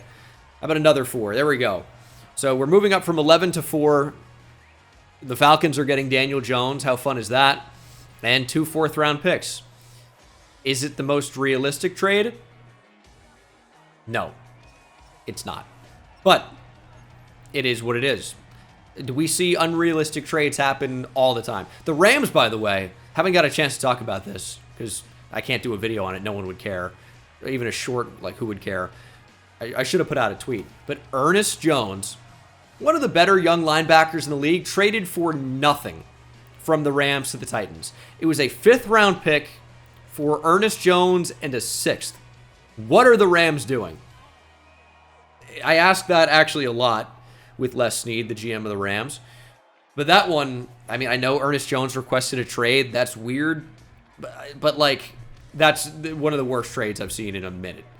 And we see a lot of players that are good just get traded for basically nothing. So, whatever. The draft is a bit different. But Edward Holt looks insane. A-ball carry vision juke, carrying, stiff arm trucking. Very athletic. He's going to be unbelievable. Generational, dare I say? He's going to be 80+. I'd guarantee it. But we'll see if he's anything more than that. He is the number 1 player in the draft. We got him at number 4. Shifty with great juke move. That might be 99. Possesses devastating spin move. Have to see what that is. And then shows good balance to run through tackles. I mean, he's amazing. 93 speed, 95 acceleration. Change of direction only being an 80 is super strange. But he's got 93 agility, 81 strength. He's 223 pounds. It's a big running back. I mean, Adrian Peterson was a tank, right? And he was 217 pounds. Something really close to that, 216. 217. And he was 6'1". This running back is 5'10", as we will try to move up to number 9, provided this receiver is still on the board. Although the corner I scouted is a top 5 talent who looks really, really, really good. What would I prefer? A top flight corner or a big time wide receiver? And the answer could be, ¿por qué no los dos? Maybe we get both. Now, Isaiah Jenkins is not expected to be a first-round pick, which would be strange because he looks really, really good. Now, there's another corner that also looks quite good that we don't have fully scouted. We don't, even if it was 90%, it'd be fine. A-Man B-Zone. Not quite the same athlete, but definitely athletic. Looks really, really solid. But if Isaiah Jenkins is available in the second round, we could get Jordan Griggs in the first, and then still potentially be able to draft Isaiah Jenkins, which would be pretty awesome. Okay, this is going to be the trade. It is a first-round pick next year and the year after that, as well as a fifth this year for the number 8 overall pick from the Bears. Now, we still keep number 26. We still have a first-round pick next year. So we are in a pretty good spot. And because the receiver's still available, I would have maybe traded down if he was gone, but I pretty much expected him to be on the board. Jordan Griggs from Colorado will join the team. 5'8", 195, A deep route running, B catching, B release. Elite speed, elite acceleration. Should be a really fun player. Short route running is only a D. Medium route running is D. He's purely a deep threat, but is a top 5 talent in the draft. Should be really fun. And will join our team. Number 5, got him at number 8. Has elite speed and really good at catching the football. 97 speed, 96 acceleration, normal development. Now he's going to be higher rated than the freak speed wide receiver down the board last year that we didn't get, who went to Atlanta. But probably will be a higher overall, but with a worse dev trait. So, I mean, what do you make of that? And is this corner gone? The corner, unfortunately, is gone. He wasn't expected to go in the first round, which I found confusing. He ends up going at 14. No, he was expected to go at 14. I just completely missed it the first time. Huh. Well, there you go. We're going to trade a 1, a future 5, and a current 4 for a first-round pick next year from the Cardinals, hoping again that they're going to be quite bad. Just didn't really love anyone at 26, so we don't pick again until the third round, which I think is going to be totally fine. I'm kind of expecting big things going into this next year, and there is still a pretty good receiver on the board. Ohio State as well, so we could reunite him with the running back. Elite speed as well. I actually think he's worth taking. Looks really, really good. And we could have 4 or 5 solid receivers. Wan'Dale Robinson could potentially be traded. Andrew Winslow just looks like the best player on the board. I said Winslow very oddly. I said Winslow. But Andrew Winslow looked pretty good. So good, in fact, that he broke my game. Imagine I just found a draft bug where I am not allowed to draft that player. Was he already drafted? Maybe that is why the game was broken. Okay, well, I guess he's not an option. He might have already been drafted. What about this receiver? Playmaker archetype. A catching. He's only 20. Round 1 to 2 talent. Kick returner. Great medium route running. All right, he's only 20, which is cool.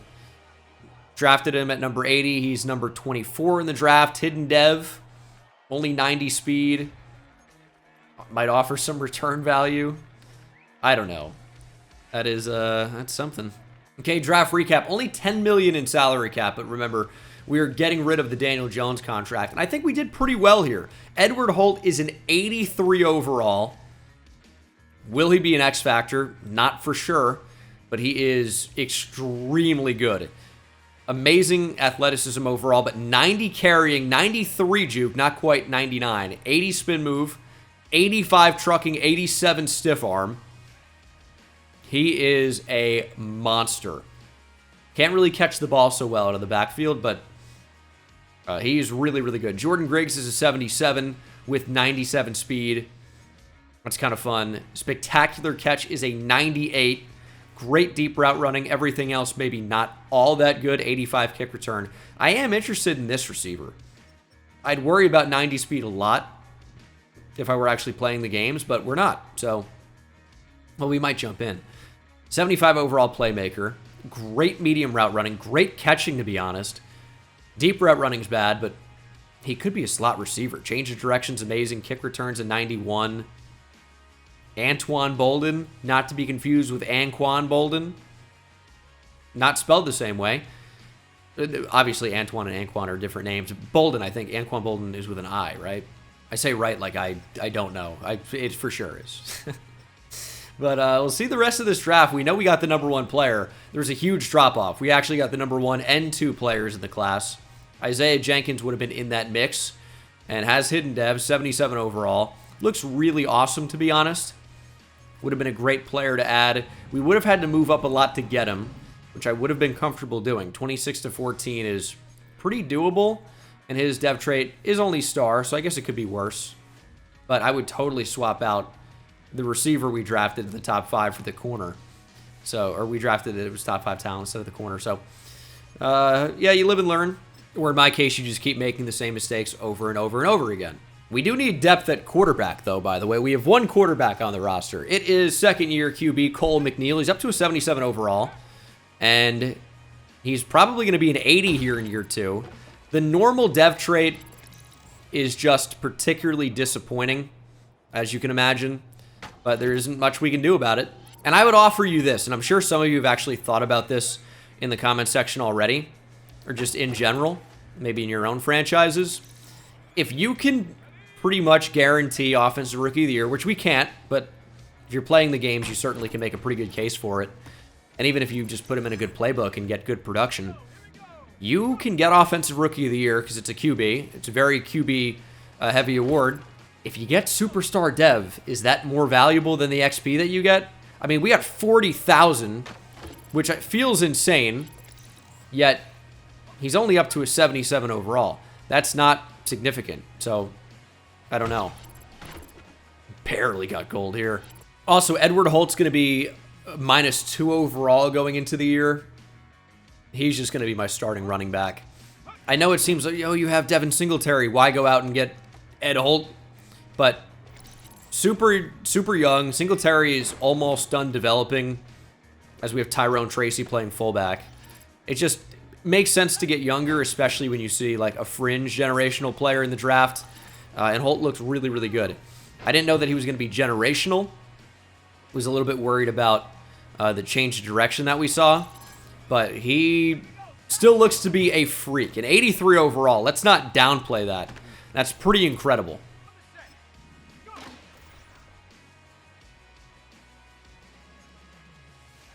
That was an interesting drill.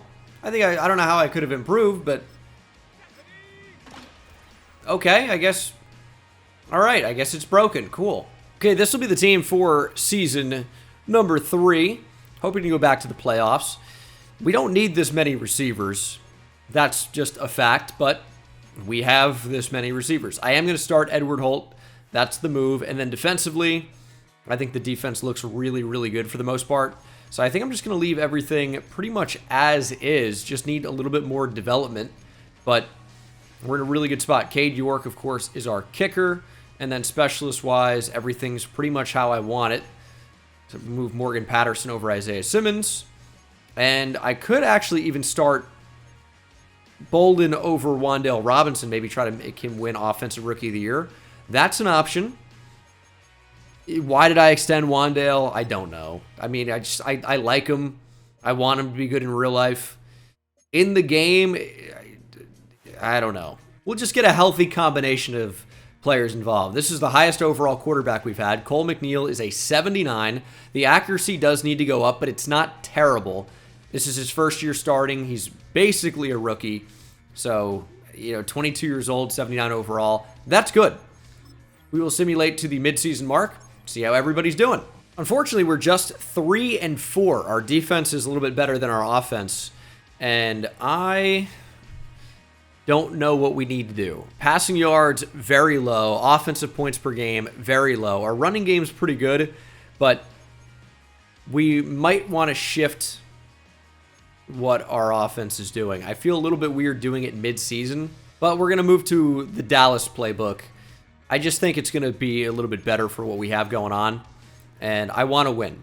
I mean, that's it. I think it's a little bit stupid that everything is so playbook dependent. I get that in real life, okay, better coaches typically result in better teams, but in Madden, I wish it was a little bit more team focused. In simulation, I don't want the playbook to be the most important factor every single rebuild. It kind of ends up making the stats identical every time. It's either do I want the tight end to get a ton of targets or do I want to use Dallas playbook and get wide receiver 1 a ton of targets. I still want to have a run game. I don't know. I hope they figure it out. Evan Neal, we are going to bring back. He's pretty expensive now, but does want to be here. We are developing him. He's nearly an 80 overall, still only 25 years old. Will the Giants cut bait on him in real life? Maybe. You know, you're getting up to making that decision. And I think we'll wait on Okereke because our quarterback could end up getting the franchise QB tag. Obviously not going to bring back Jalen Hyatt. John Michael Schmitz, I'm probably not rushing to bring back. John Runyon Jr., I'm not rushing to bring back, but it's for 2 years, under $9 million each year. He's starter caliber, so I'm probably fine there. We will end up picking up the 5th-year option on Malik Neighbors. Okereke, again, we'll try to re-sign. This is probably a pretty good time to trade Devin Singletary. This is not someone I'm going to be re-signing. It's cool to have a two-headed monster at running back, but it's just not somebody I think we should keep around. Could really upgrade a cornerback with Max Melton. He would be a starter, but I think maybe targeting an offensive lineman could be smart. We could do that. Michael Onwenu might be the move. Kind of an interesting trade here. Doesn't look great on paper for us, but it's going to be better for the team long term. Devin Singletary and Wan'Dale Robinson are on the move. I hate to do that, but it just makes sense for where the team is based on who we've drafted and things like that. Wan'Dale wouldn't ever be getting that second extension. It's a 5th-round pick as well. We're getting Christian Haynes and a 2027 third. So Haynes is under contract for the next 2 seasons. He is an upgrade on the offensive line right now, which I think was something that we needed to go out and do. Isaiah Wynn has an expiring contract, so this just made a ton of sense to do. We will need a center at some point, but we can potentially pay one, and the receiving core just probably looks better without Wan'Dale Robinson. So, superstar dev for Edward Holt, by the way. Defensively, we didn't really do anything crazy. Well, we do end up making the playoffs at 9-8, and we will play the Cowboys in the wild card. See what our numbers ended up looking like for the season as CeeDee Lamb went crazy, and not a bad first season for Cole McNeil. 30 touchdowns to 12 interceptions, 3,400 yards passing is not that many. He's into the 80s. Accuracy is on the rise. Still not the most athletic guy, but the athleticism still not terrible. What a season for the rookie Edward Holt, though. I've never seen a sub-90 overall running back perform like this, I don't think. I'm curious what makes them play well, but 5.5 yards per carry is insane. 13 touchdowns, a yard shy of 1,400 yards rushing, and did not fumble once. He is now up to a 90 overall. He looks insane. Saquon who? But the Giants are unlikely to land an Edward Holt anytime soon. Receiving, Neighbors goes over 1,000, adds 8 touchdowns. Good production by the rest of the team, to be honest. I like the distribution there. And then tackles-wise, my 2 middle linebackers went crazy. Okereke and Patterson both with 113 tackles. 18 TFLs for Dex, 16 for Brian Burns, 13 for Thibodeau, who also added 10.5 sacks, 14 for Dexter Lawrence, and then 7.5 and 7 for Brian Burns and Dwayne Dickerson. Morgan Patterson even added 5 sacks.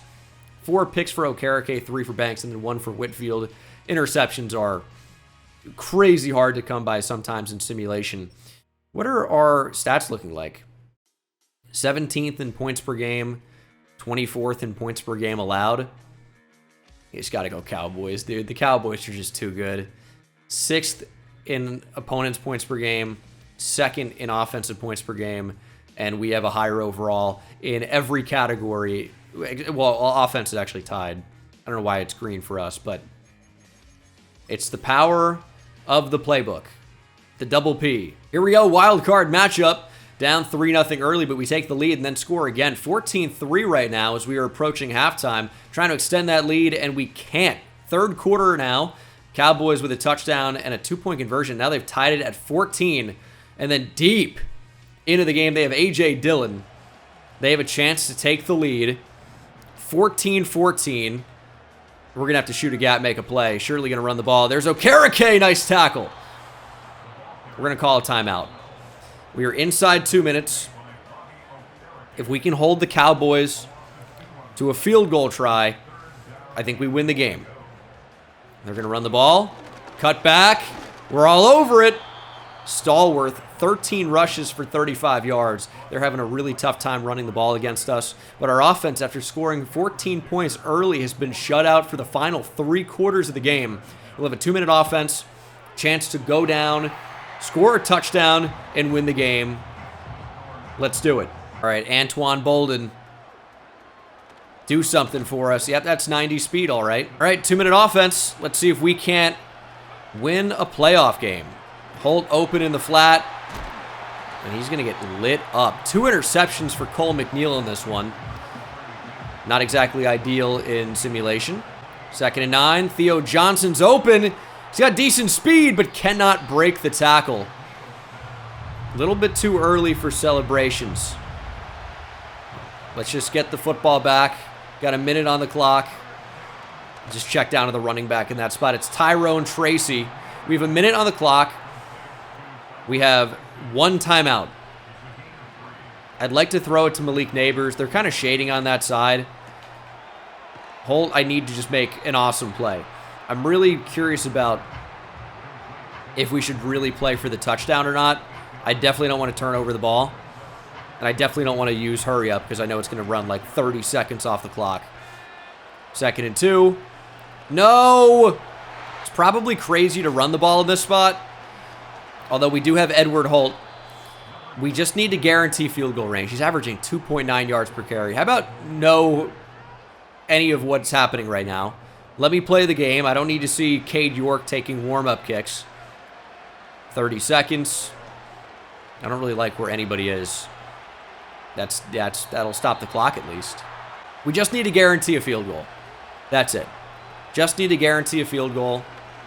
I don't think Bolden's going to win down the field here. Just kidding. I'm an idiot. Antoine Bolden, touchdown.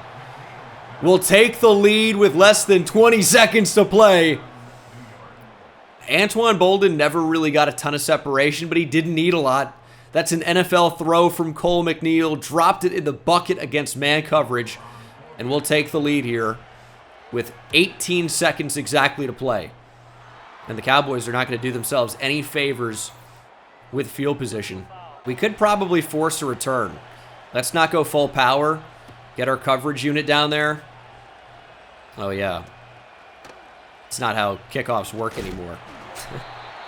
They'll start at the 29 because we didn't go full power. Needed to actually probably just settle for a touchback there. They get 4 extra yards, but some time gets taken off the clock. Just don't get beat deep. You want to check down, that's fine. They do have 3 timeouts, but they only have so many plays, right? And they need a touchdown. A field goal is not going to do it. Field goal really doesn't do anything for them. Check down works. I actually would have preferred a catch there. I guess it wouldn't have really changed anything. To be fair, I guess it doesn't really matter. I bet everyone get back and play over the top. 6 seconds to go. The Cowboys really should just go over the middle quickly or to the outside. Something like that. Try to get some extra yardage. Call their final timeout. And then get a little bit closer in a deep shot. I don't know why the coach suggestions wouldn't be prevent. But I am too lazy to go look for it. So, just man coverage. Try to get some pressure on Dak here. He's going to be able to launch it up, floating in the air. It's not switching me onto the player who it's going right towards for some reason. But that is the ball game. The Cowboys, as usual, can't win a playoff game. And we are headed to the divisional. Giants-Vikings. 14-3 for Minnesota. Oh my God. Their defense was pretty good, even though they allowed 22 points per game, which was about middle of the pack. Their offense was incredible. They both passed for a ton of yards and ran for a lot of yards. How'd they manage that? Are the Vikings playbooks cracked? I mean, I guess they do have an 88 overall offense, to be fair. Divisional round of the playoffs, we are up 7-0 early. The Vikings drive right back and score a field goal, but we are touchdowns only right now. And another field goal for the Vikings. We're approaching halftime. Vikings actually score their first touchdown. It's a 1-point ball game, and our offense has disappeared. Where are they? It's 20-19. Did we miss an extra point? 23-19, and that actually is going to be your final. Little dicey, but 23-19 puts us into the conference championship game for the NFC. Giants-Bears in the NFC championship. Caleb Williams is up to a 91 overall, which makes sense because I think he had X Factor off the rip. I think I saw that. Although maybe not, he's got Superstar, so maybe he's just Superstar Dev. Neighbors up to X Factor. Hell yeah. We knew that, obviously, since the first 5 minutes of this rebuild, probably. But I like that Neighbors has it and Caleb Williams doesn't. It's not a competition, but if it were, Neighbors would be ahead. And we were at Soldier Field. Bears, quick score, field goal though. And now a touchdown. They're up 10-0. Our offense has been very disappointing in simulation so far, I would say. Really not scoring a ton of points. But we're scoring just enough. It's 14-13. Bears take the lead 19-14. That is such a bizarre score. 19 is just, that's a lot of field goals, really. But some missed extra points, I don't know. 19 points is just something you don't see in the NFL very often. We'll check down there to Theo Johnson. We got great blocks down the field. Theo Johnson inside the 30. I'd love for Cole McNeil to play a game where he doesn't actually throw any interceptions. That'd be great for the young player, build some confidence, but unfortunately has been picked off in this one. Give it to Ed Holt. He gets a yard. He's averaging just under 4 yards per carry. What are we doing well against the Bears? Anything? I don't know why I feel comfortable running it on 2nd and 9. It just feels like the right move. We got blocks, and Edward Holt is going to bring us down to the 2-minute warning, get 7 yards. I want to make this the final drive of the game, obviously. I want the Bears to start calling timeouts. I don't think they will. Screen does not feel like the move, but they have Tremaine Edmonds. They're double mugged up, 2 linebackers in our A-gap, so we'll see what happens here. They're kind of bluffing the blitz. Get up the field. Edward Holt. First down. That was extremely dicey, but hopefully it helps us get a win. The Bears will not call timeouts, so this is likely the final drive of the game here. Should be. We're going to bring it inside a minute. Easily inside a minute. There's no reason for us to work quickly. We don't want the Bears to get the football back. We have 3 timeouts. We're going to turn off true clock following this play. That's wide open. Ivory jukes and probably got the first down. They're going to say that he did. First and goal from the 5. It's honestly probably 3 runs in a row. I don't know why we'd do anything else. We have Edward Holt. They have 1 down lineman. Okay, 2, 4. There we go. No one was ready to play. Edward Holt kind of stuffed there. 20 seconds. We're going to keep running the ball. I wish we could go like halfback dive. Inside zone split is going to work just fine. I'm looking at the clock. I see where it is. We're totally fine. Timeout. 8 seconds is more than enough for 2 plays, especially if we just keep the ball on the ground. Halfback dive to Edward Holt. This is where you'd probably want me to go QB dive. Just don't really want to do that. It's a good play, but I don't know. I'd rather just give it to Edward Holt. We take the lead with 6 seconds to go. And we will go for 2 to make it a field goal game. The only thing we can't do here is throw a pick 2 and lose the game. That'd be devastating. So we'll keep it on the ground, change the direction. Ed Holt back up the field. And it's a 3-point lead with 6 seconds to play. We're going to kick it deep. And the Bears are going to return this, and they'll have 1 play if they don't return this for a touchdown. Oh my goodness. They almost didn't even get 1 play. 1 second on the clock.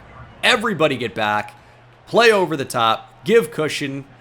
No opportunity for Caleb Williams to make a freak play. And we have hit him after the play. The Bears will get 15 free yards and another attempt. Well, I don't love that.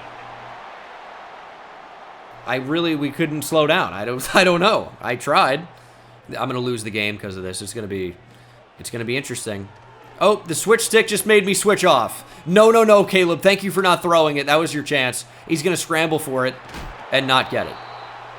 The switch stick is stupid. I've made my decision. Am I not allowed to ever hit stick a quarterback or light up a blocker? Absolute BS. Thankfully, it does not come back to bite us.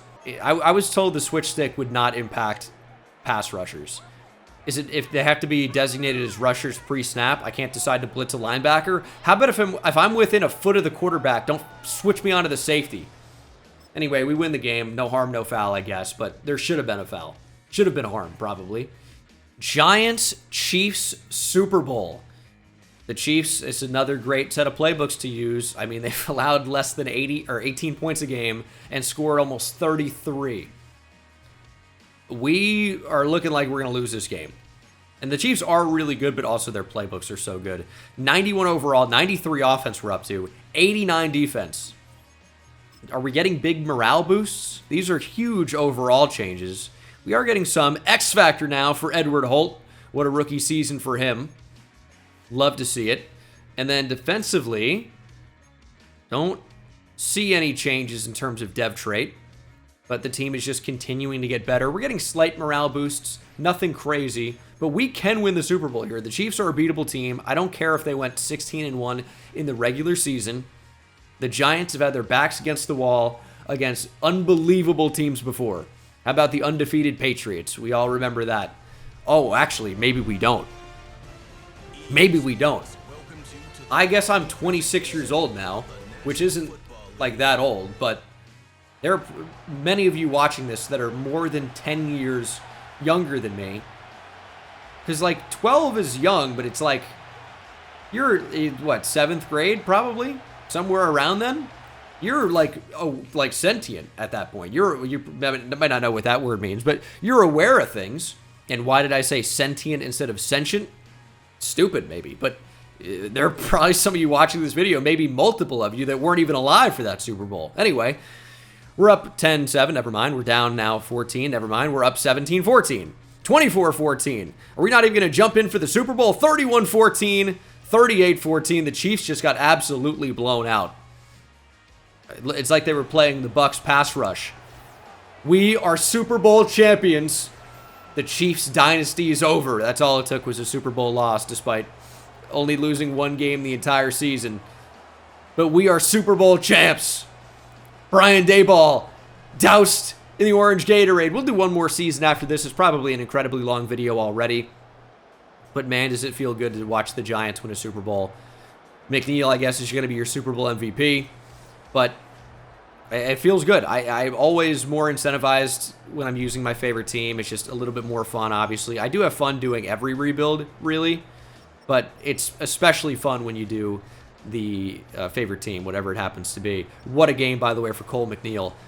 Just straight up outplaying Patrick Mahomes by a lot. 5 touchdowns, 375 yards passing. Edward Holt was dominant as well. 92 rushing yards, 5.7 per carry. Theo Johnson crushed. 2 touchdowns, 144 yards receiving. Former Texas Longhorn Jared Wiley with 2 touchdowns. The next Travis Kelce, I guess, of course, transferred to TCU, but he wasn't going to play over Jatavion Sanders, so I can't blame him. I don't hold it against him. I'm a Jared Wiley guy, and I'm just a Wiley guy in general. We were sacked quite a bit, though. No interceptions, but a nice win. Super Bowl champs. I got one more in me. Patrick Mahomes did win NFL MVP, though. Edward Holt, of course, Offensive Rookie of the Year. Cole McNeil, our quarterback, Super Bowl MVP, as we predicted. The Chiefs cleaned up with those top couple of awards there, but we steal the show in the end, and we steal a Super Bowl win. I mean, we crushed them. So, what else can you say? We're on the rise right now. I'd love for my quarterback, by the way, to get star development. Did he get it? For winning Super Bowl MVP, you should get star dev. You just should. If you don't have it, you should get it. Come on now. $98 million, by the way. We're going to pick up the 5th-year option on Malik Neighbors. Still don't have that franchise quarterback, so Bobby Okereke does not want to be here. But he doesn't realize that we do have the franchise guy. We'll bring him back for a year. It's super expensive, but he's going to test free agency. I might just franchise tag you. It's a middle linebacker tag. It's $19 million. It's really expensive, but we have $98 million right now in cap space. So when you're paying a rookie quarterback, you can afford to do wild things to keep Bobby Okereke for a year. Hyatt's going to walk. John Michael Schmitz doesn't want to be here. We can probably find a better center in free agency, so we'll try that. Okereke is incredibly expensive, as I've said, but we've got a 91 overall team. We need upgrades across the O-line still. Center? No, we're really just center, actually. Really just center. And then defensively, I mean, it's hard to picture anything that we really need. Azeez Ojulari lost star dev. We could maybe use a corner, a fourth corner for sure, but we could just draft one. We have 2 first-round picks. It's important to keep that in mind. We have 2 first-round picks. Also, 3rd time the Giants have won the Super Bowl as a wild card team. That's super fun. 33-year-old Tyreek Hill is here, but I don't really have interest in him. I have interest in Elton Jenkins to play center, maybe? The Bucs are right there, though. The Bucs are right there with us. If we don't get Elton Jenkins, he's likely just going to go, or like the other top offensive linemen are likely going to go off the board. So that puts me in a little bit of a pickle here. Do need more depth at running back, and depth can come in the form of Kendre Miller. That's totally fine, very affordable, but I would absolutely prefer, if we had to sign one of the 2, to sign Elton Jenkins. Come on now. Nope, just Kendre Miller. You know what? Drew Dahlman is here. It's kind of a big upgrade at center. And he's really not that expensive for being clearly the best center in free agency. I'm very comfortable paying him over $10 million per year, considerably over that. And Drew Dahlman has decided to sign. It's a big-time upgrade for our offensive line. He's only 28 years old. He could reasonably gain an overall point or 2, even if not much more than that. So the O-line is about finished, and I would say going into the draft, just BPA. Maybe a corner at some point, but I mean just BPA. Who could we realistically take that's going to start for us at any position? Like pretty much nobody, right? But if there happens to be a generational type player in this draft class, which I haven't even checked the draft, I'm not sure if anybody even looks decent. But we could potentially trade up for him. We have 2 first-round picks. We're playing to have fun at this point, right? Would I even consider taking another wide receiver? Yeah, maybe I would.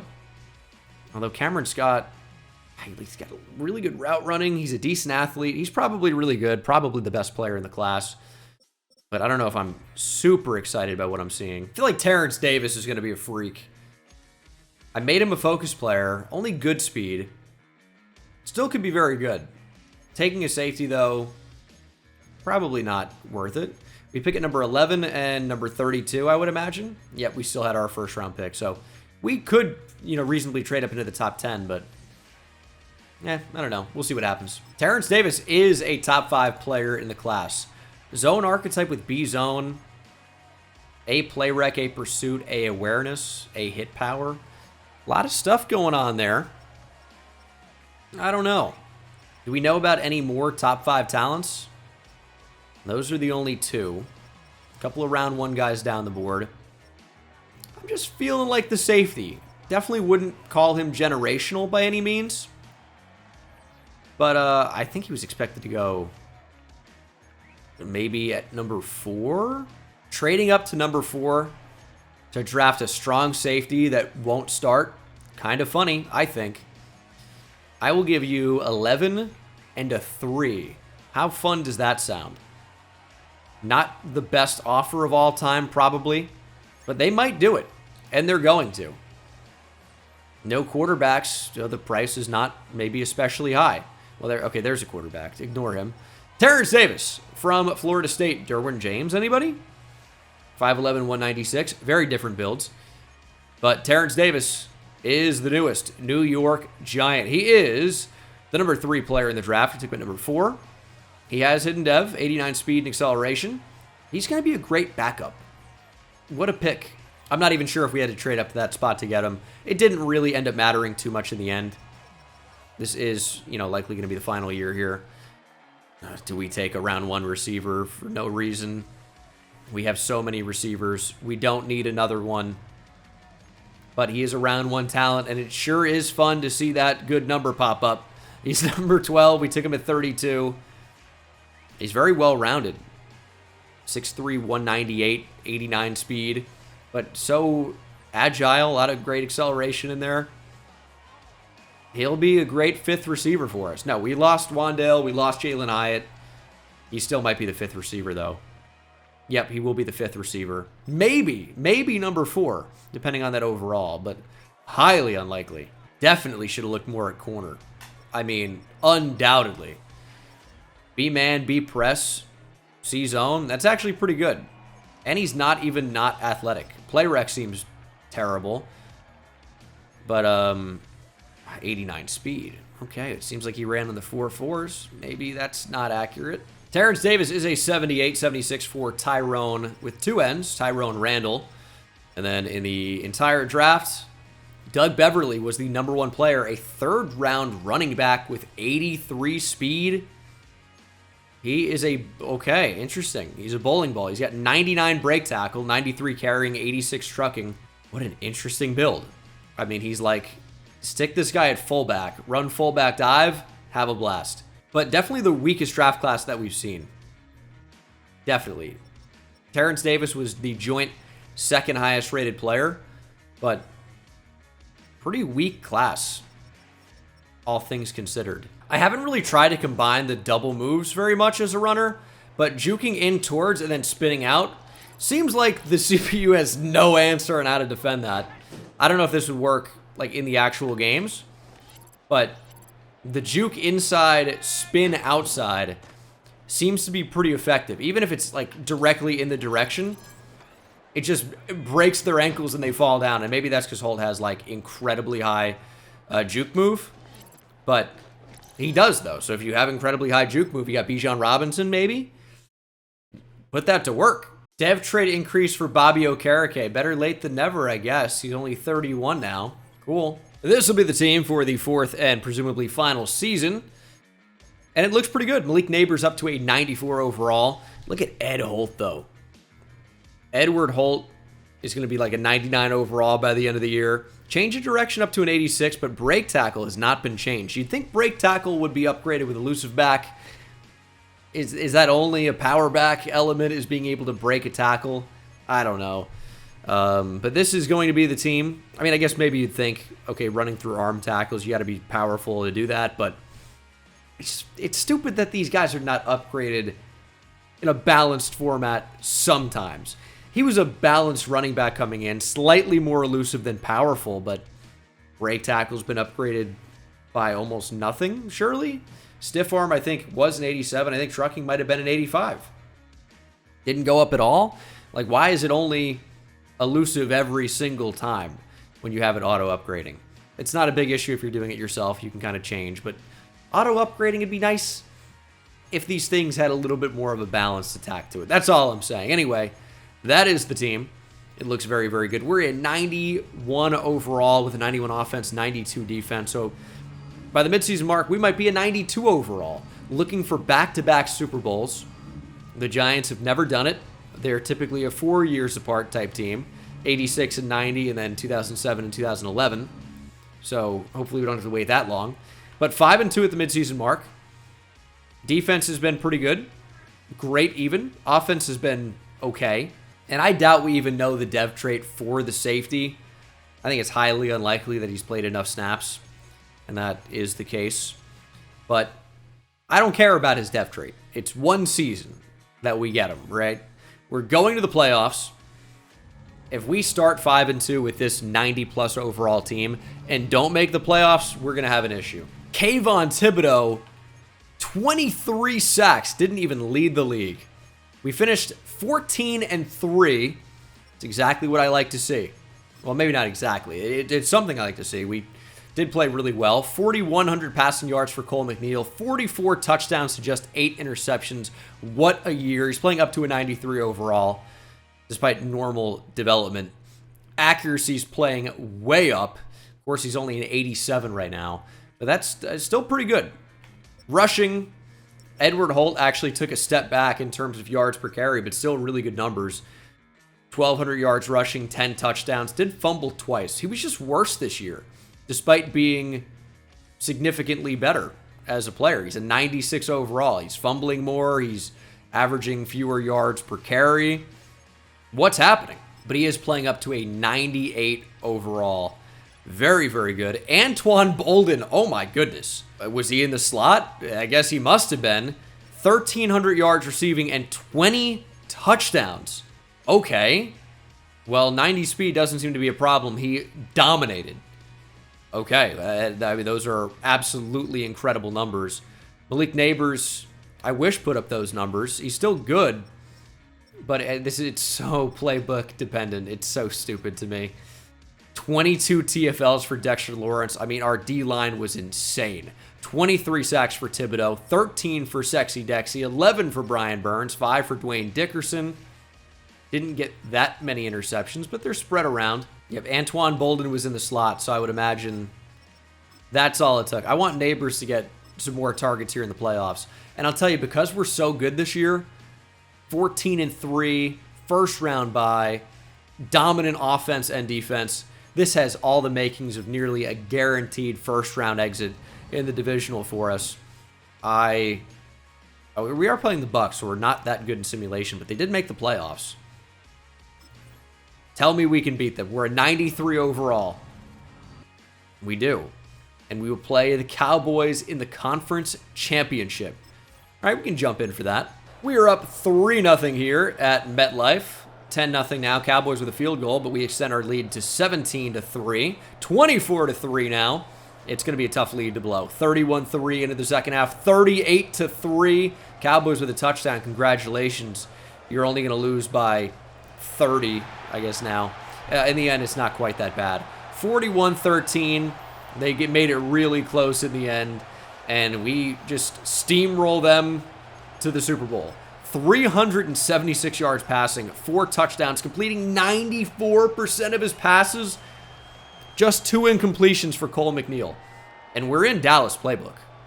So Dak had the same advantages and did not rise to the occasion, maybe I should say. I think maybe he got the order wrong with coming and rising. I think it actually typically goes the other way.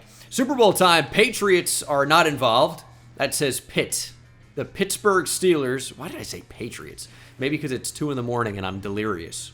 We are a 93 overall across the board. This is the final iteration of the team. And Cole McNeil goes from normal to superstar development. He won quarterback of the year, so I suppose that'll be a factor. Still does not have the franchise quarterback tag. I think he'll likely get that, I would say, in the offseason. But we found our franchise quarterback after Daniel Jones. That almost implies that Daniel Jones was a franchise QB. I don't want to make that mistake. I'm not saying that. Superstar dev for Theo Johnson. Love to see that. Also, Antoine Bolden went up to superstar. I'll check out the dev of Tyrone Randall. I am slightly curious. He's wearing number 10. I wish I didn't even check.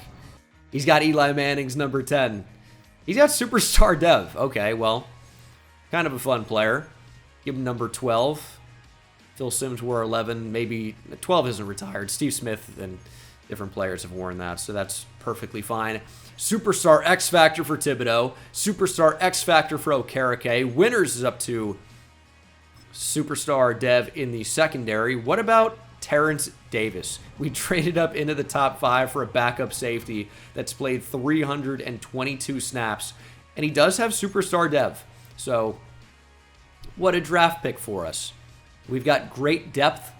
Maybe in that scenario, we would let Tyler Nubin walk when that contract is up, and they would be getting to that time.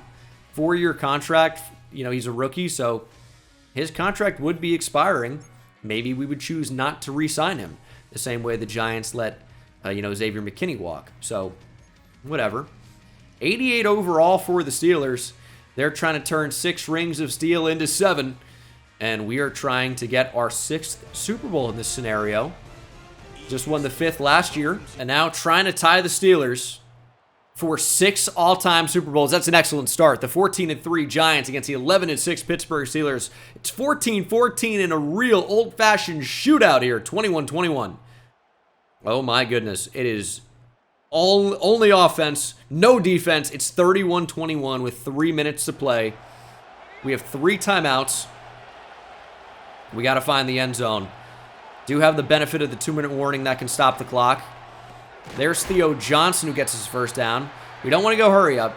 It registered that I did hurry up, so that actually takes more time off the clock, as we know now. Theo Johnson open again. They just cannot stay with him in coverage. Touchdown, Theo Johnson. It's going to be a 3-point ball game, and we're going to have to play some defense. Big hit, Tyler Nubin. We're going to have to call that timeout. Let a couple seconds tick off the clock there, debating on what to do. But the timeout obviously is the right call. We absolutely need timeouts. Steelers with a superstar quarterback. Run to the outside. Nice tackle, Tyler Nubin. Quarterback is Jones. That's not Daniel Jones. Number 11. That is McCorkle. That is Mac Jones, putting up eerily similar numbers to Cole McNeil, except add in an interception on an extra attempt as well, extra completion as well. 3rd and 7. Super Bowl kind of on the line here, and we did not get what we wanted. Mac Jones taking a deep shot. Just knock it down. Just knock it down. Interception would have been good, but I think the punt puts us in a better spot, provided it's a bad punt, I suppose. I guess interception, maybe you control your own destiny, but we have an opportunity to return. If we can bring it past the 20, knocking it down was the right call, and that's what happens. Field goal ties the game. We have a minute and a half to score a touchdown. That's it. No timeouts, though, but we still can run the ball, especially when we have great blockers out in front and Ed Holt running the rock. Slants is begging for an interception. Or why do I even run slants? It's not a play for me.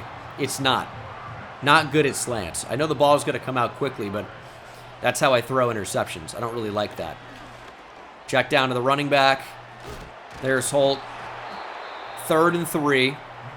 We really only need a field goal, but we're playing for a touchdown. I think that goes without saying, but we're going to try running the ball on 3rd and 3. And we are going to be short. 4th and 1. I don't like that the audible in that spot to run the ball is an RPO. I want just regular inside zone, and we're going to call that again. They actually kind of ran blitz there. 35 seconds. I don't want to see Cade York. Give me the offense back. There was 36 seconds on the clock. Is time going right now? Okay, it's not. Just over 30 seconds to play. I'm going to launch it deep for Neighbors. He's beat him over the top. It's a bomb. Malik Neighbors, touchdown. To potentially win a Super Bowl. He was a rookie when we started. He became an X Factor, and now is the X Factor in a potential Super Bowl win to go back-to-back to bring home a 6th Lombardi. Cole McNeil dropping bombs. Minkah Fitzpatrick, hang him up. It's time to retire, buddy.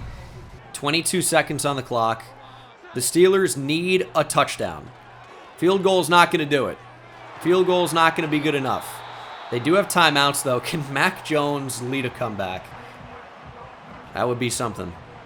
Not something good, but it would be something. 2nd and 3. They're going to call a screen. We're all over it. We're going to help back to the inside, though. Setting up an easier shot to the end zone, I suppose, but I mean, they're in a tremendously bad position. I think that goes without saying. 11 seconds on the clock. Just don't get beat over the top. Don't get beat down the middle. We'll check down. That's totally fine. Final timeout called by the Steelers. And they will have one shot to the end zone, you would imagine, here with just 6 seconds to play. We're going to blitz. Mac Jones under pressure. Down he goes. Super Bowl over. No time. Bobby Okereke. We franchise tagged him to keep him around for one more year. And it ends beautifully. A sack to win a Super Bowl. We go back to back. This is probably a super long video, but it was a fun one. That's going to be it, guys. Thank you so much for watching. Hope you enjoyed. Cole McNeil might be the real deal. 4 touchdowns, 354 yards passing. He's just a big game player. Real deal, Cole McNeil. What a guy. I'll see you in the next one. Take it easy.